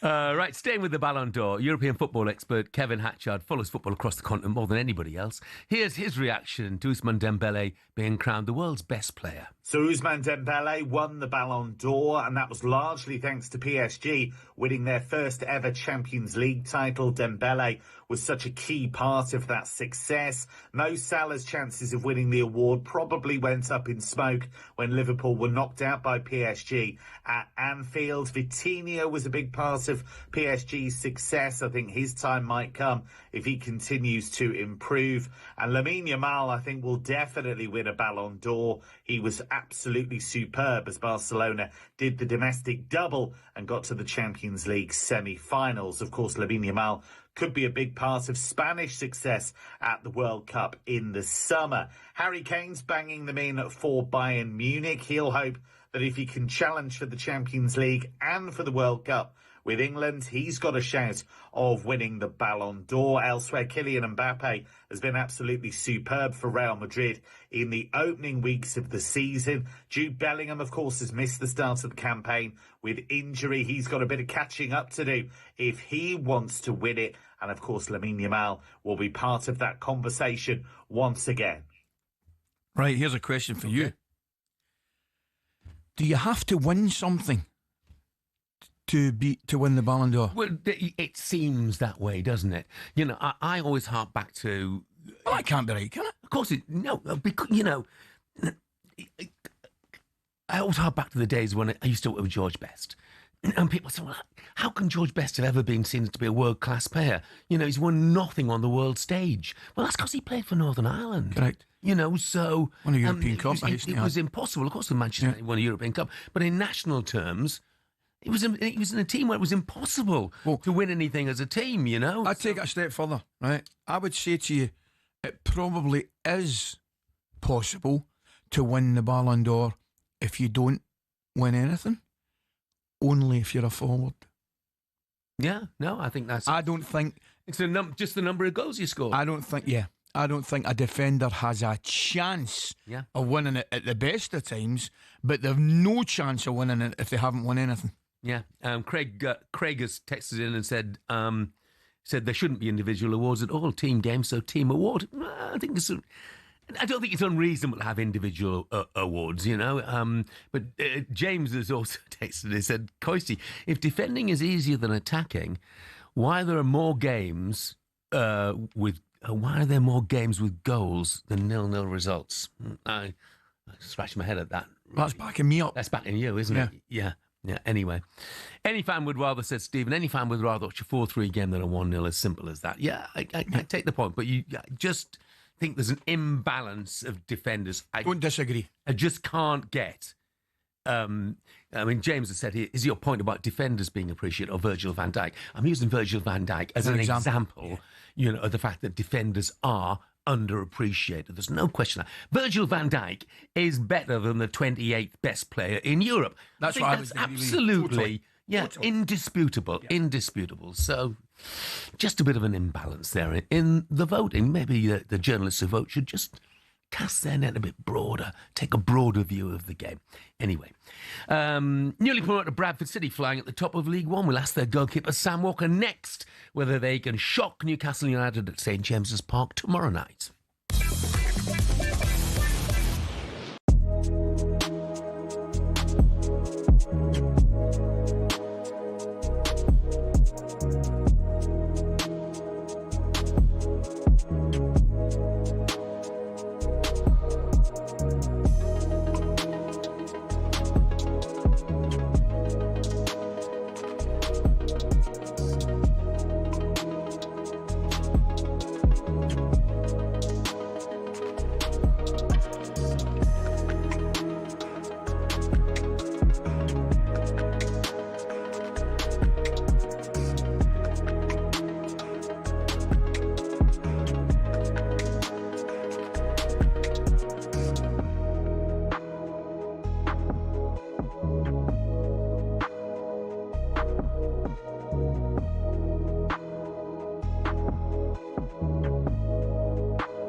Good morning, this is talkSPORT Breakfast, 9:20, Tuesday, September the 23rd. I'm Jeff Stelling Ally McCoist is with me. We've been wishing Bruce Springsteen a very happy 76th birthday all morning.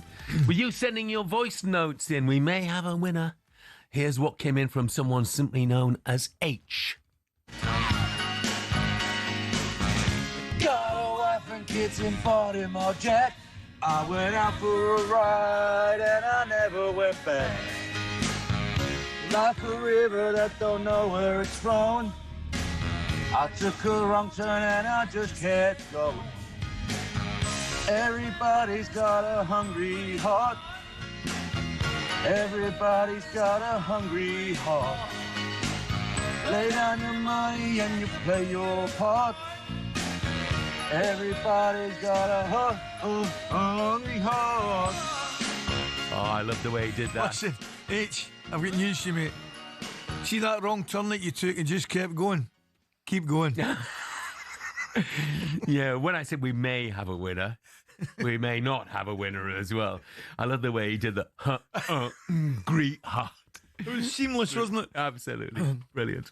Carabao Cup back tonight. The third round resuming following wins for Grimsby, Palace, Brentford and Swansea last week. League One high flyers Lincoln City host Chelsea. That's live on talkSPORT. Liverpool take on Southampton on talkSPORT 2.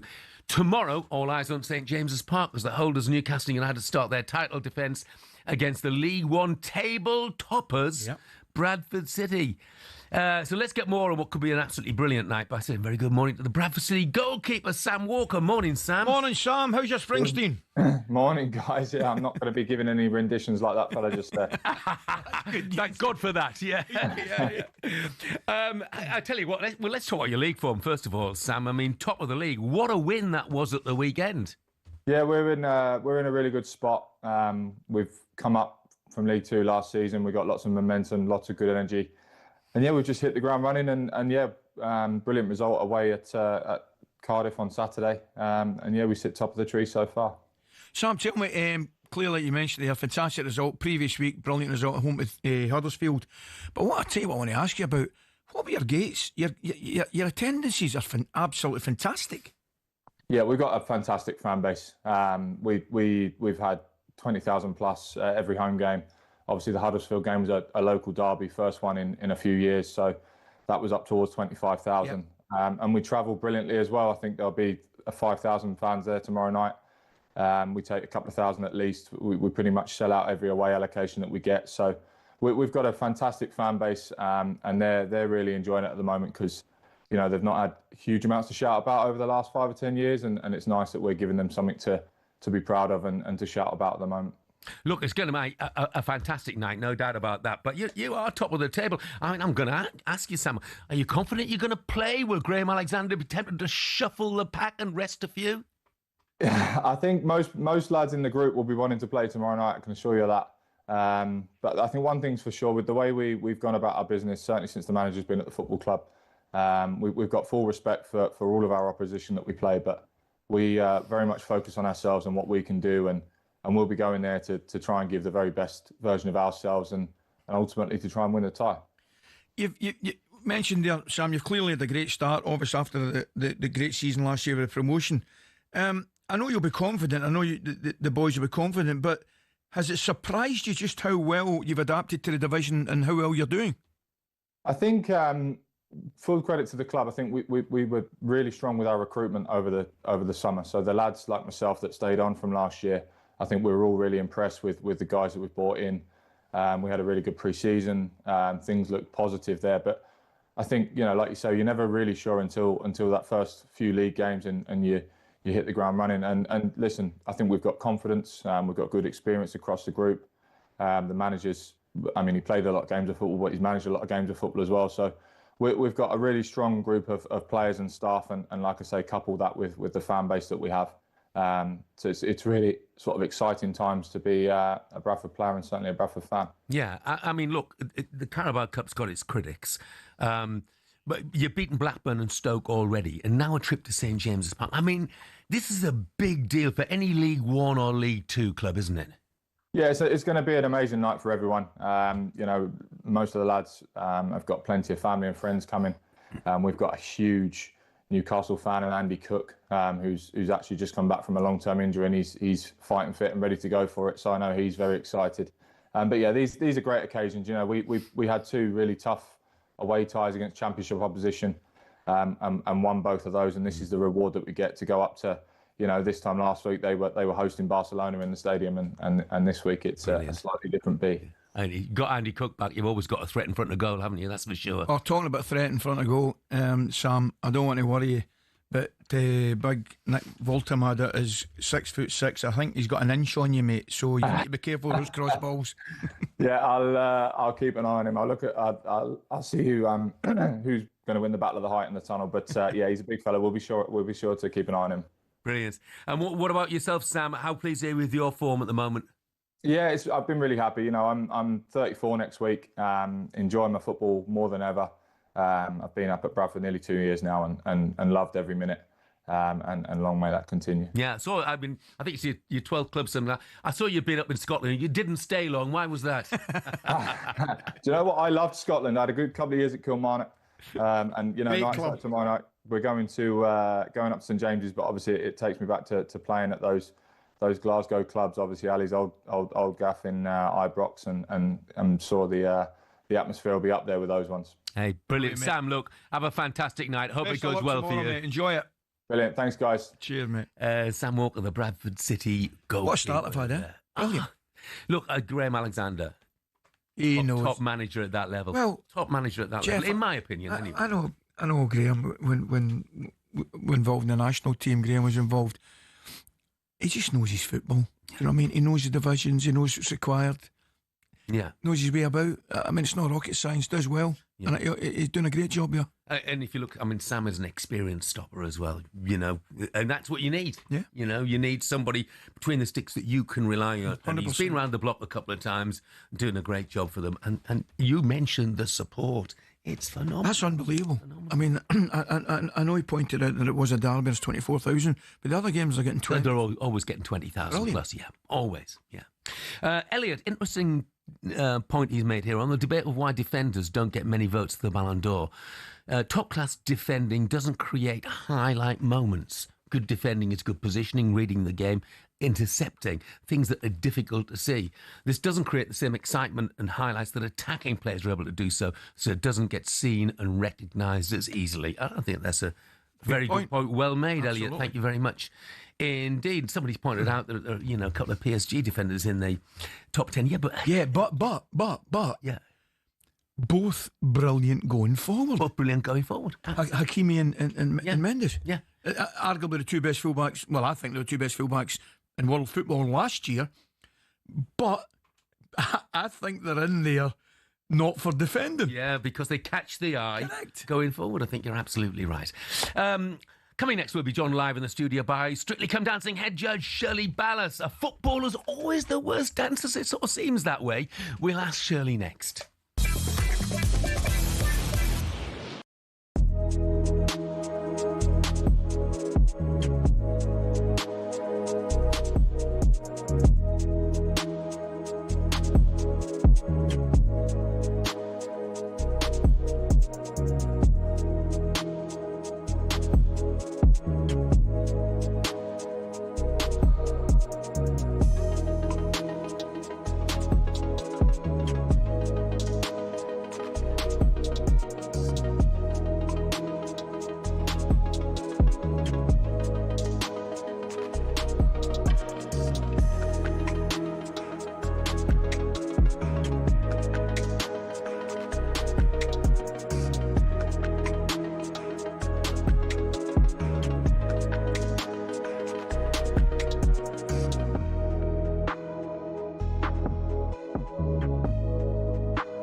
Corinthian Casuals are a team in the Combined Counties League Premier Division South. Despite that, they're one of the most important clubs in world football. Here's why.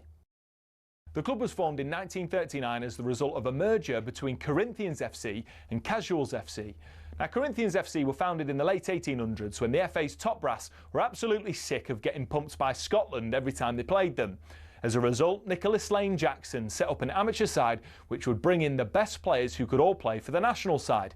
And it worked. It wasn't long before England were dominating the international fixtures they played, and it was largely down to Corinthians. In fact, in 1894 and 1895, they played consecutive games where Corinthians provided the entire England 11. But the thing is, the players refused to play professional football. They didn't believe in it. They wanted to spread the values of sportsmanship, competition, and played for the love of the game. It also helped most of the players were Oxbridge graduates who didn't need the money, but instead of entering league and cup competitions, they played exhibition football and toured the world, bringing the beautiful game with them. Think of it like the Harlem Globetrotters of football, and it was this which spread the game throughout the world and made it so popular. Most famously, in 1910, they travelled to Brazil, and the locals in Sao Paulo were so impressed they started their own team under the same name. Yes, the same Corinthians who won the FIFA Club World Cup in 2021, one of the biggest clubs in Brazil.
Good morning, this is talkSPORT Breakfast. I'm Jeff Stelling Ally McCoist is with me. I'm delighted to say that with this year's Strictly Come Dancing underway, we're joined by a very special guest right here in the studio. It's the Strictly head judge, Shirley Ballas.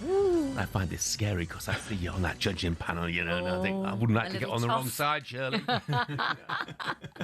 And tell us, first of all, you're involved in some sort of, you know a lot about partnerships, obviously. I do. Strictly. Yep. You're involved in a campaign involving partnership. What is that about? Well, this is UK Savings Week, led by the building societies, and the campaign really is for real people.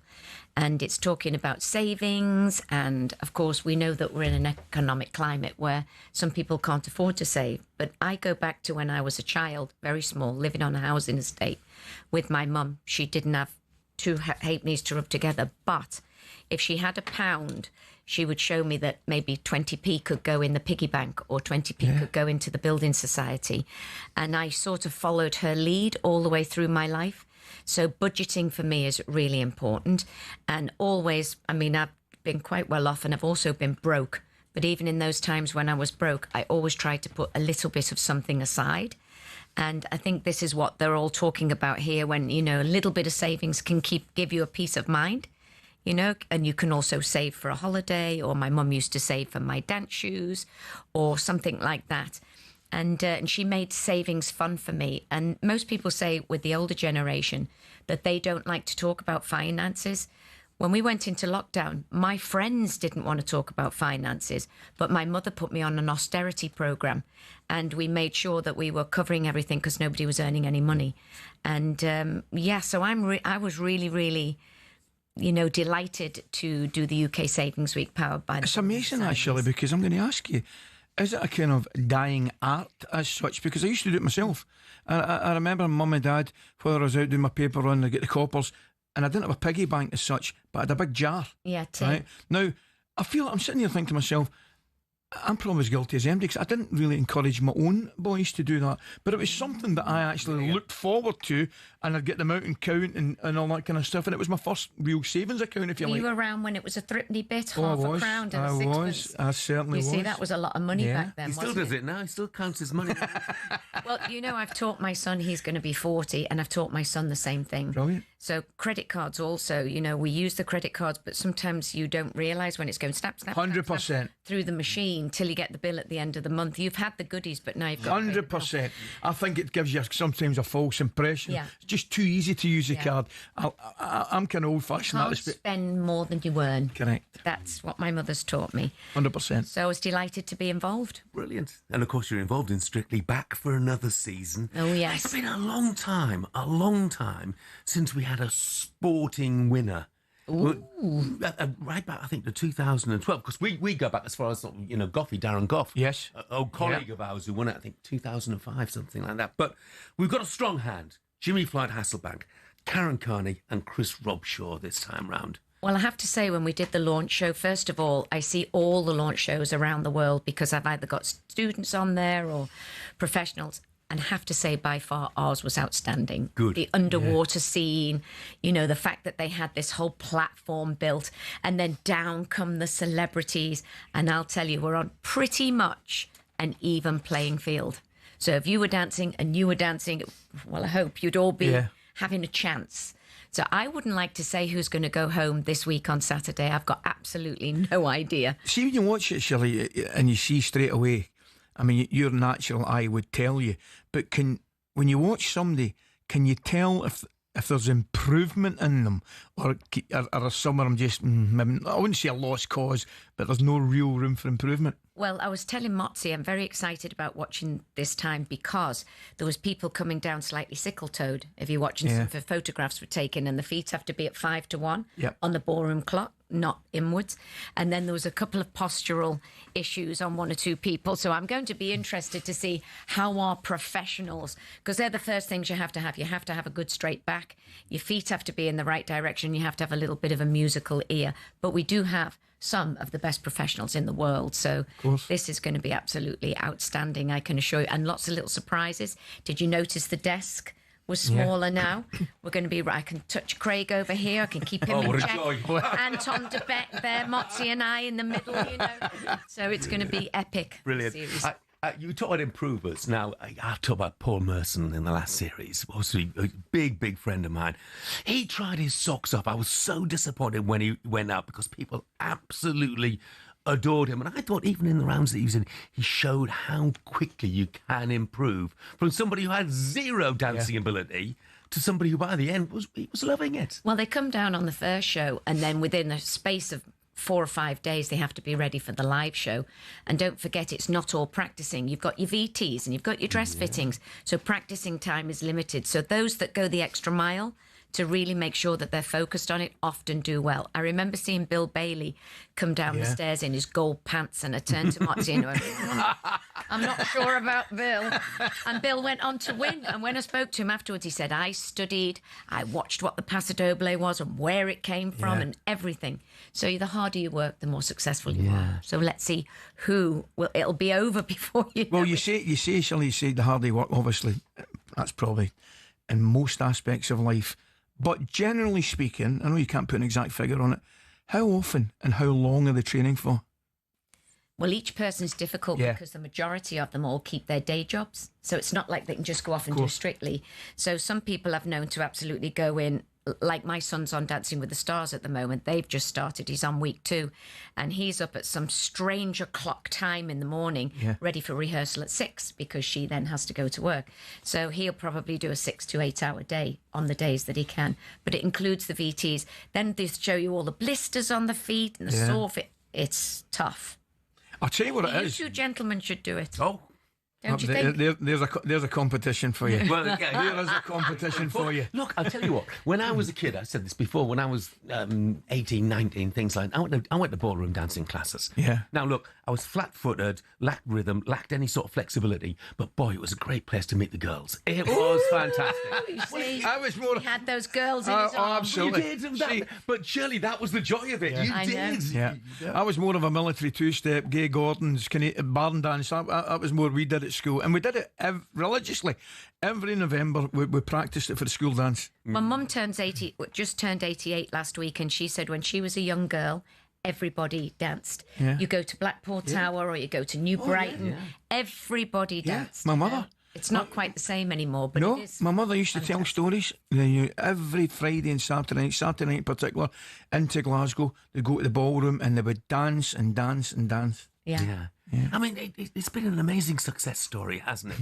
And it's a success story that shows no sign of ending. Has it surprised you? Well, the ratings this week were really, really good. So they were thrilled with the ratings. But, you always find that people criticise it with the right thing to say, sometimes want to pull it down or something like that. But yet it keeps going and it keeps going. Do they really criticise it? Because I think it's like a national treasure. Do you? I think it's like a national treasure, but there's always those that, want to report on a scandal or a this or a that or a this every year. But it has really done the test of time. That's the thing, it's done the test of time. Do you ever seriously disagree as judges? I know you'll inevitably see some things different, but do you ever really disagree? Yes. Yeah. Absolutely. That's why we have 4 of us, so that we can always send the right winner home, Sometimes, we can't confer, but we're quite close, so you can kind of see which buttons are going. And sometimes Craig will look across at me and I think, oh, I'm going to have to send somebody home. Somebody's not agreed with each other. And that's the saddest part for me. But what people need to understand is please vote, because someone has to go home every week, and that someone will always be somebody's favourite. Absolutely. Well, having played golf on a regular basis with Anton, I can find him very easy to disagree with. Pushing that little ball all around the room. He's a great lad. Great lad. I love Anton.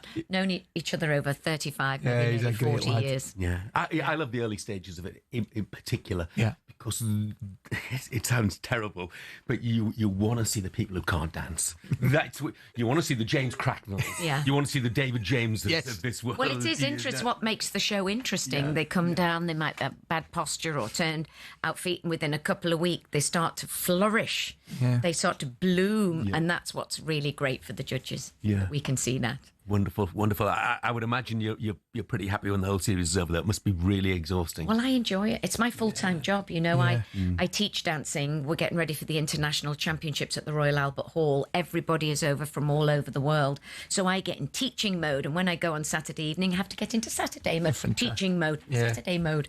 So it's quite fascinating for me. Fantastic. Have a wonderful series. Thank you. Maybe one day. Maybe one day. Maybe one day. Maybe one day. I'm not sure the knees will hold it anymore. But that mine you're talking about are yours. well, both. And of course, these days I don't need to get my arms around another woman because I've got my own. Well, there you go. I think she would frown up on me taking part, to say the least. Shirley, it's been a joy. Thank you very much. Thanks, Shirley. Thank you very much. Thank you. And 9:44 up next to Chelsea, a big club, or just as successful, as Jamie O'Hara says. We'll ask Ali that next. The only people that talk about Chelsea, you, Rory Jennings, Scott Minto.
Good morning, 9:49. It is Tuesday, September the 23rd. This is talkSPORT Breakfast. I'm Jeff Stelling. Ally McCoist is with me. We've been wishing Bruce Springsteen a happy 76th birthday all morning with you, sending your voice notes in.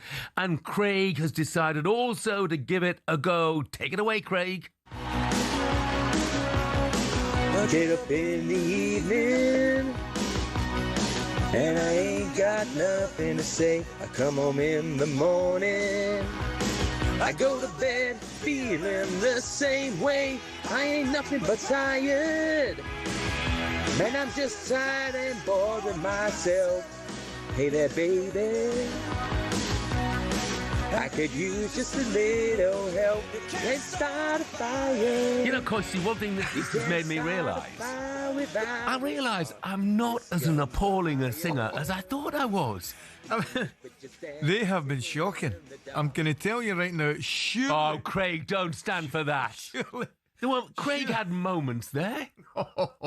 That's the worst selection I think we've ever had. Surely we've got better Springsteen than that. Surely. No, I think that's. I thought Craig was okay. I've got to be honest. You're kidding me on? No. You thought? Well, I'll tell you what I might give him. Is it your birthday tomorrow? Best of a bad bunch. Your birthday tomorrow. My birthday tomorrow. Yeah. Wow. Yeah. But you and I have both reached the stage we don't count them anymore. Let's be honest about it.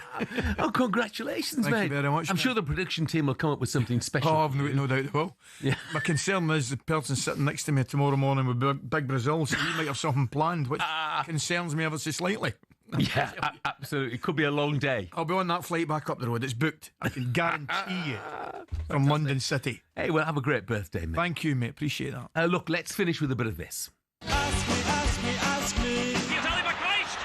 Oh, he's done it. Ally McCoist from Rangers. Are you winding me up? No, I'm deadly serious. You know where the creator of the Rubik's Cube came from? Came from Czechoslovakia. So there you are, have some of that. You need to introduce me to this Tinder. Is it dangerous? You're a pair of numpties, so you are. Let's be having you. Let's be having you. Oh, gee, was I? You were only supposed to blow up a bloody dog. What's that? Yeah, I've nailed it, man. I've nailed it. He loves that wee head. What a goal! That's his favourite. Yeah, 9:51 and time for Ask Ali. So question one, the Sports Bar was debating last night if Chelsea can really be considered one of the world's biggest clubs. Here's Jamie O'Hara. The only people that talk about Chelsea, you, Rory Jennings and Scott Minto. The rest of you, I don't even know if there's a Chelsea fan out there. Honestly, just like tourist fans you are. West London, go have a little drink down King's Road, go and watch a game. They're out there, Jay. Proper fans. They're out there, mate. Where are they? Maybe it's you. Where are they? Maybe they want to speak to you. Where are you? I am Scott Minto. Where are you? Chelsea, let's be having you. Your mob, phone up, garbage. So, Ali, can Chelsea be considered one of the world's biggest clubs? On the same sort of level as Manchester United or Liverpool, Arsenal, Madrid, Barcelona? No. But then I think, and I'm a Chelsea man, I think Manchester United and Real Madrid are out on their own. Right? I do. That will cause a bit of controversy. I think behind that, you're talking about Barcelona, Liverpool, Bayern Munich, clubs like that. Why would you put Manchester United ahead of teams like Liverpool at the moment? Just history, and following and just stature around the world. Look, Liverpool are a massive club. Of course they are. And a very, very successful one at that. But when I was a wee boy growing up, I just always remember Manchester United and Real Madrid being, if not in a different stratosphere, just out there ahead of everybody else. Now, that's just a wee opinion that I have. Clearly, it'll not be the same opinion as other people, but the original question was regarding Chelsea. I think they're a fantastic club, they're my club in England, but I don't think they're the same stature as a Manchester United or a Real Madrid. Can I ask you what you think of that? Chelsea are not the club that automatically comes to mind when you're asked to say who. Doesn't necessarily mean they're not a great club, by the way. Look, I mean, recent Champions League winners, and I've been there and seen them win the Champions League in World Munich, Club champions, by the way. Exactly. So they are a big club. I don't think there's any doubt about that. Are they one of the world's biggest clubs? No, I would probably say not. Yeah. Does it matter? No. No. Not in the definitely slightest. say Not in the slightest. Yeah. Scott McTominay finished 18th in the Ballon d'Or. First Scot to be even nominated since, since you. Yeah. Actually, in 1987. So McTominay won Serie A with Napoli. He was named the league's MVP as well. Is he on his way to being one of Scotland's best players of all time? All time is a long time, isn't it? All time's a heck of a shout. Yeah. Currently, Scotland have had some wonderful players. Dear me, you think of Jimmy Johnston, Kenny Dalglish, Dennis Law. I mean, the list. So the answer's no, really, isn't it? Yeah, it is. Yeah. And there's nobody who loves Scott McTominay or Billy Gilmore more than me. Nothing wrong with being the best of your generation, is Correct. Took the words out of my mouth. And the one thing that he's been part of a team that's given us our pride back as a country. Definitely done that. There's no doubt about it. You know, we're now qualifying for major tournaments, which we didn't do for the best part, I don't know how many years, best part of 25, 30 years, we didn't do it. So we're now doing that again. With a bit of luck, we can get to World Cup. And he's been his goals have been an integral part of that. And again, he went to Napoli. Big move for him, big decision. A lot of people, when they leave Manchester United, go that way, down the way. He didn't and hasn't anything but. He's on the escalator up the way, and I don't see it stopping. Phenomenal season last year. Yeah. Absolutely fantastic season. And I'm loving what he's doing. I'm loving watching him. But long way to go before I think he's mentioned the same breath as those players I've mentioned. Yeah, couldn't agree more. Final question then. The Ryder Cup gets underway in 3 days' time. Live updates every session here on talkSPORT. Where does it rank in sporting events for you? And the question here says, well, just below the World Cup. I would put it above the World Cup, personally. No, I wouldn't. Wouldn't you? No. I don't. Probably because I'm just total football mad. Me too. But to contradict myself, I don't take my eyes off it. I do take my eyes off the World Cup. I know it's longer and there's more games, but when that Ryder Cup is on, and you know what gets me as much as anything is just how much it means to the players. It clearly means a lot to the fans. We've got fans travelling over from the UK and Europe. I get it. And you wait to hear these American fans at the weekend. They will be, for want of a better word, unbearable. Right? They will be unbearable. But it just generates a completely different psyche in the golfer. You look at it, I get back to Monty, you know, we talk about Poulter, you know, these guys, neither of them won a major, right? However, they'll go down in Ryder Cup history as being two of the best that ever played in it. I mean, I'll never forget Monty's record, what Monty used to do in that particular tournament was unbelievable. But we spoke about it earlier, Jeff.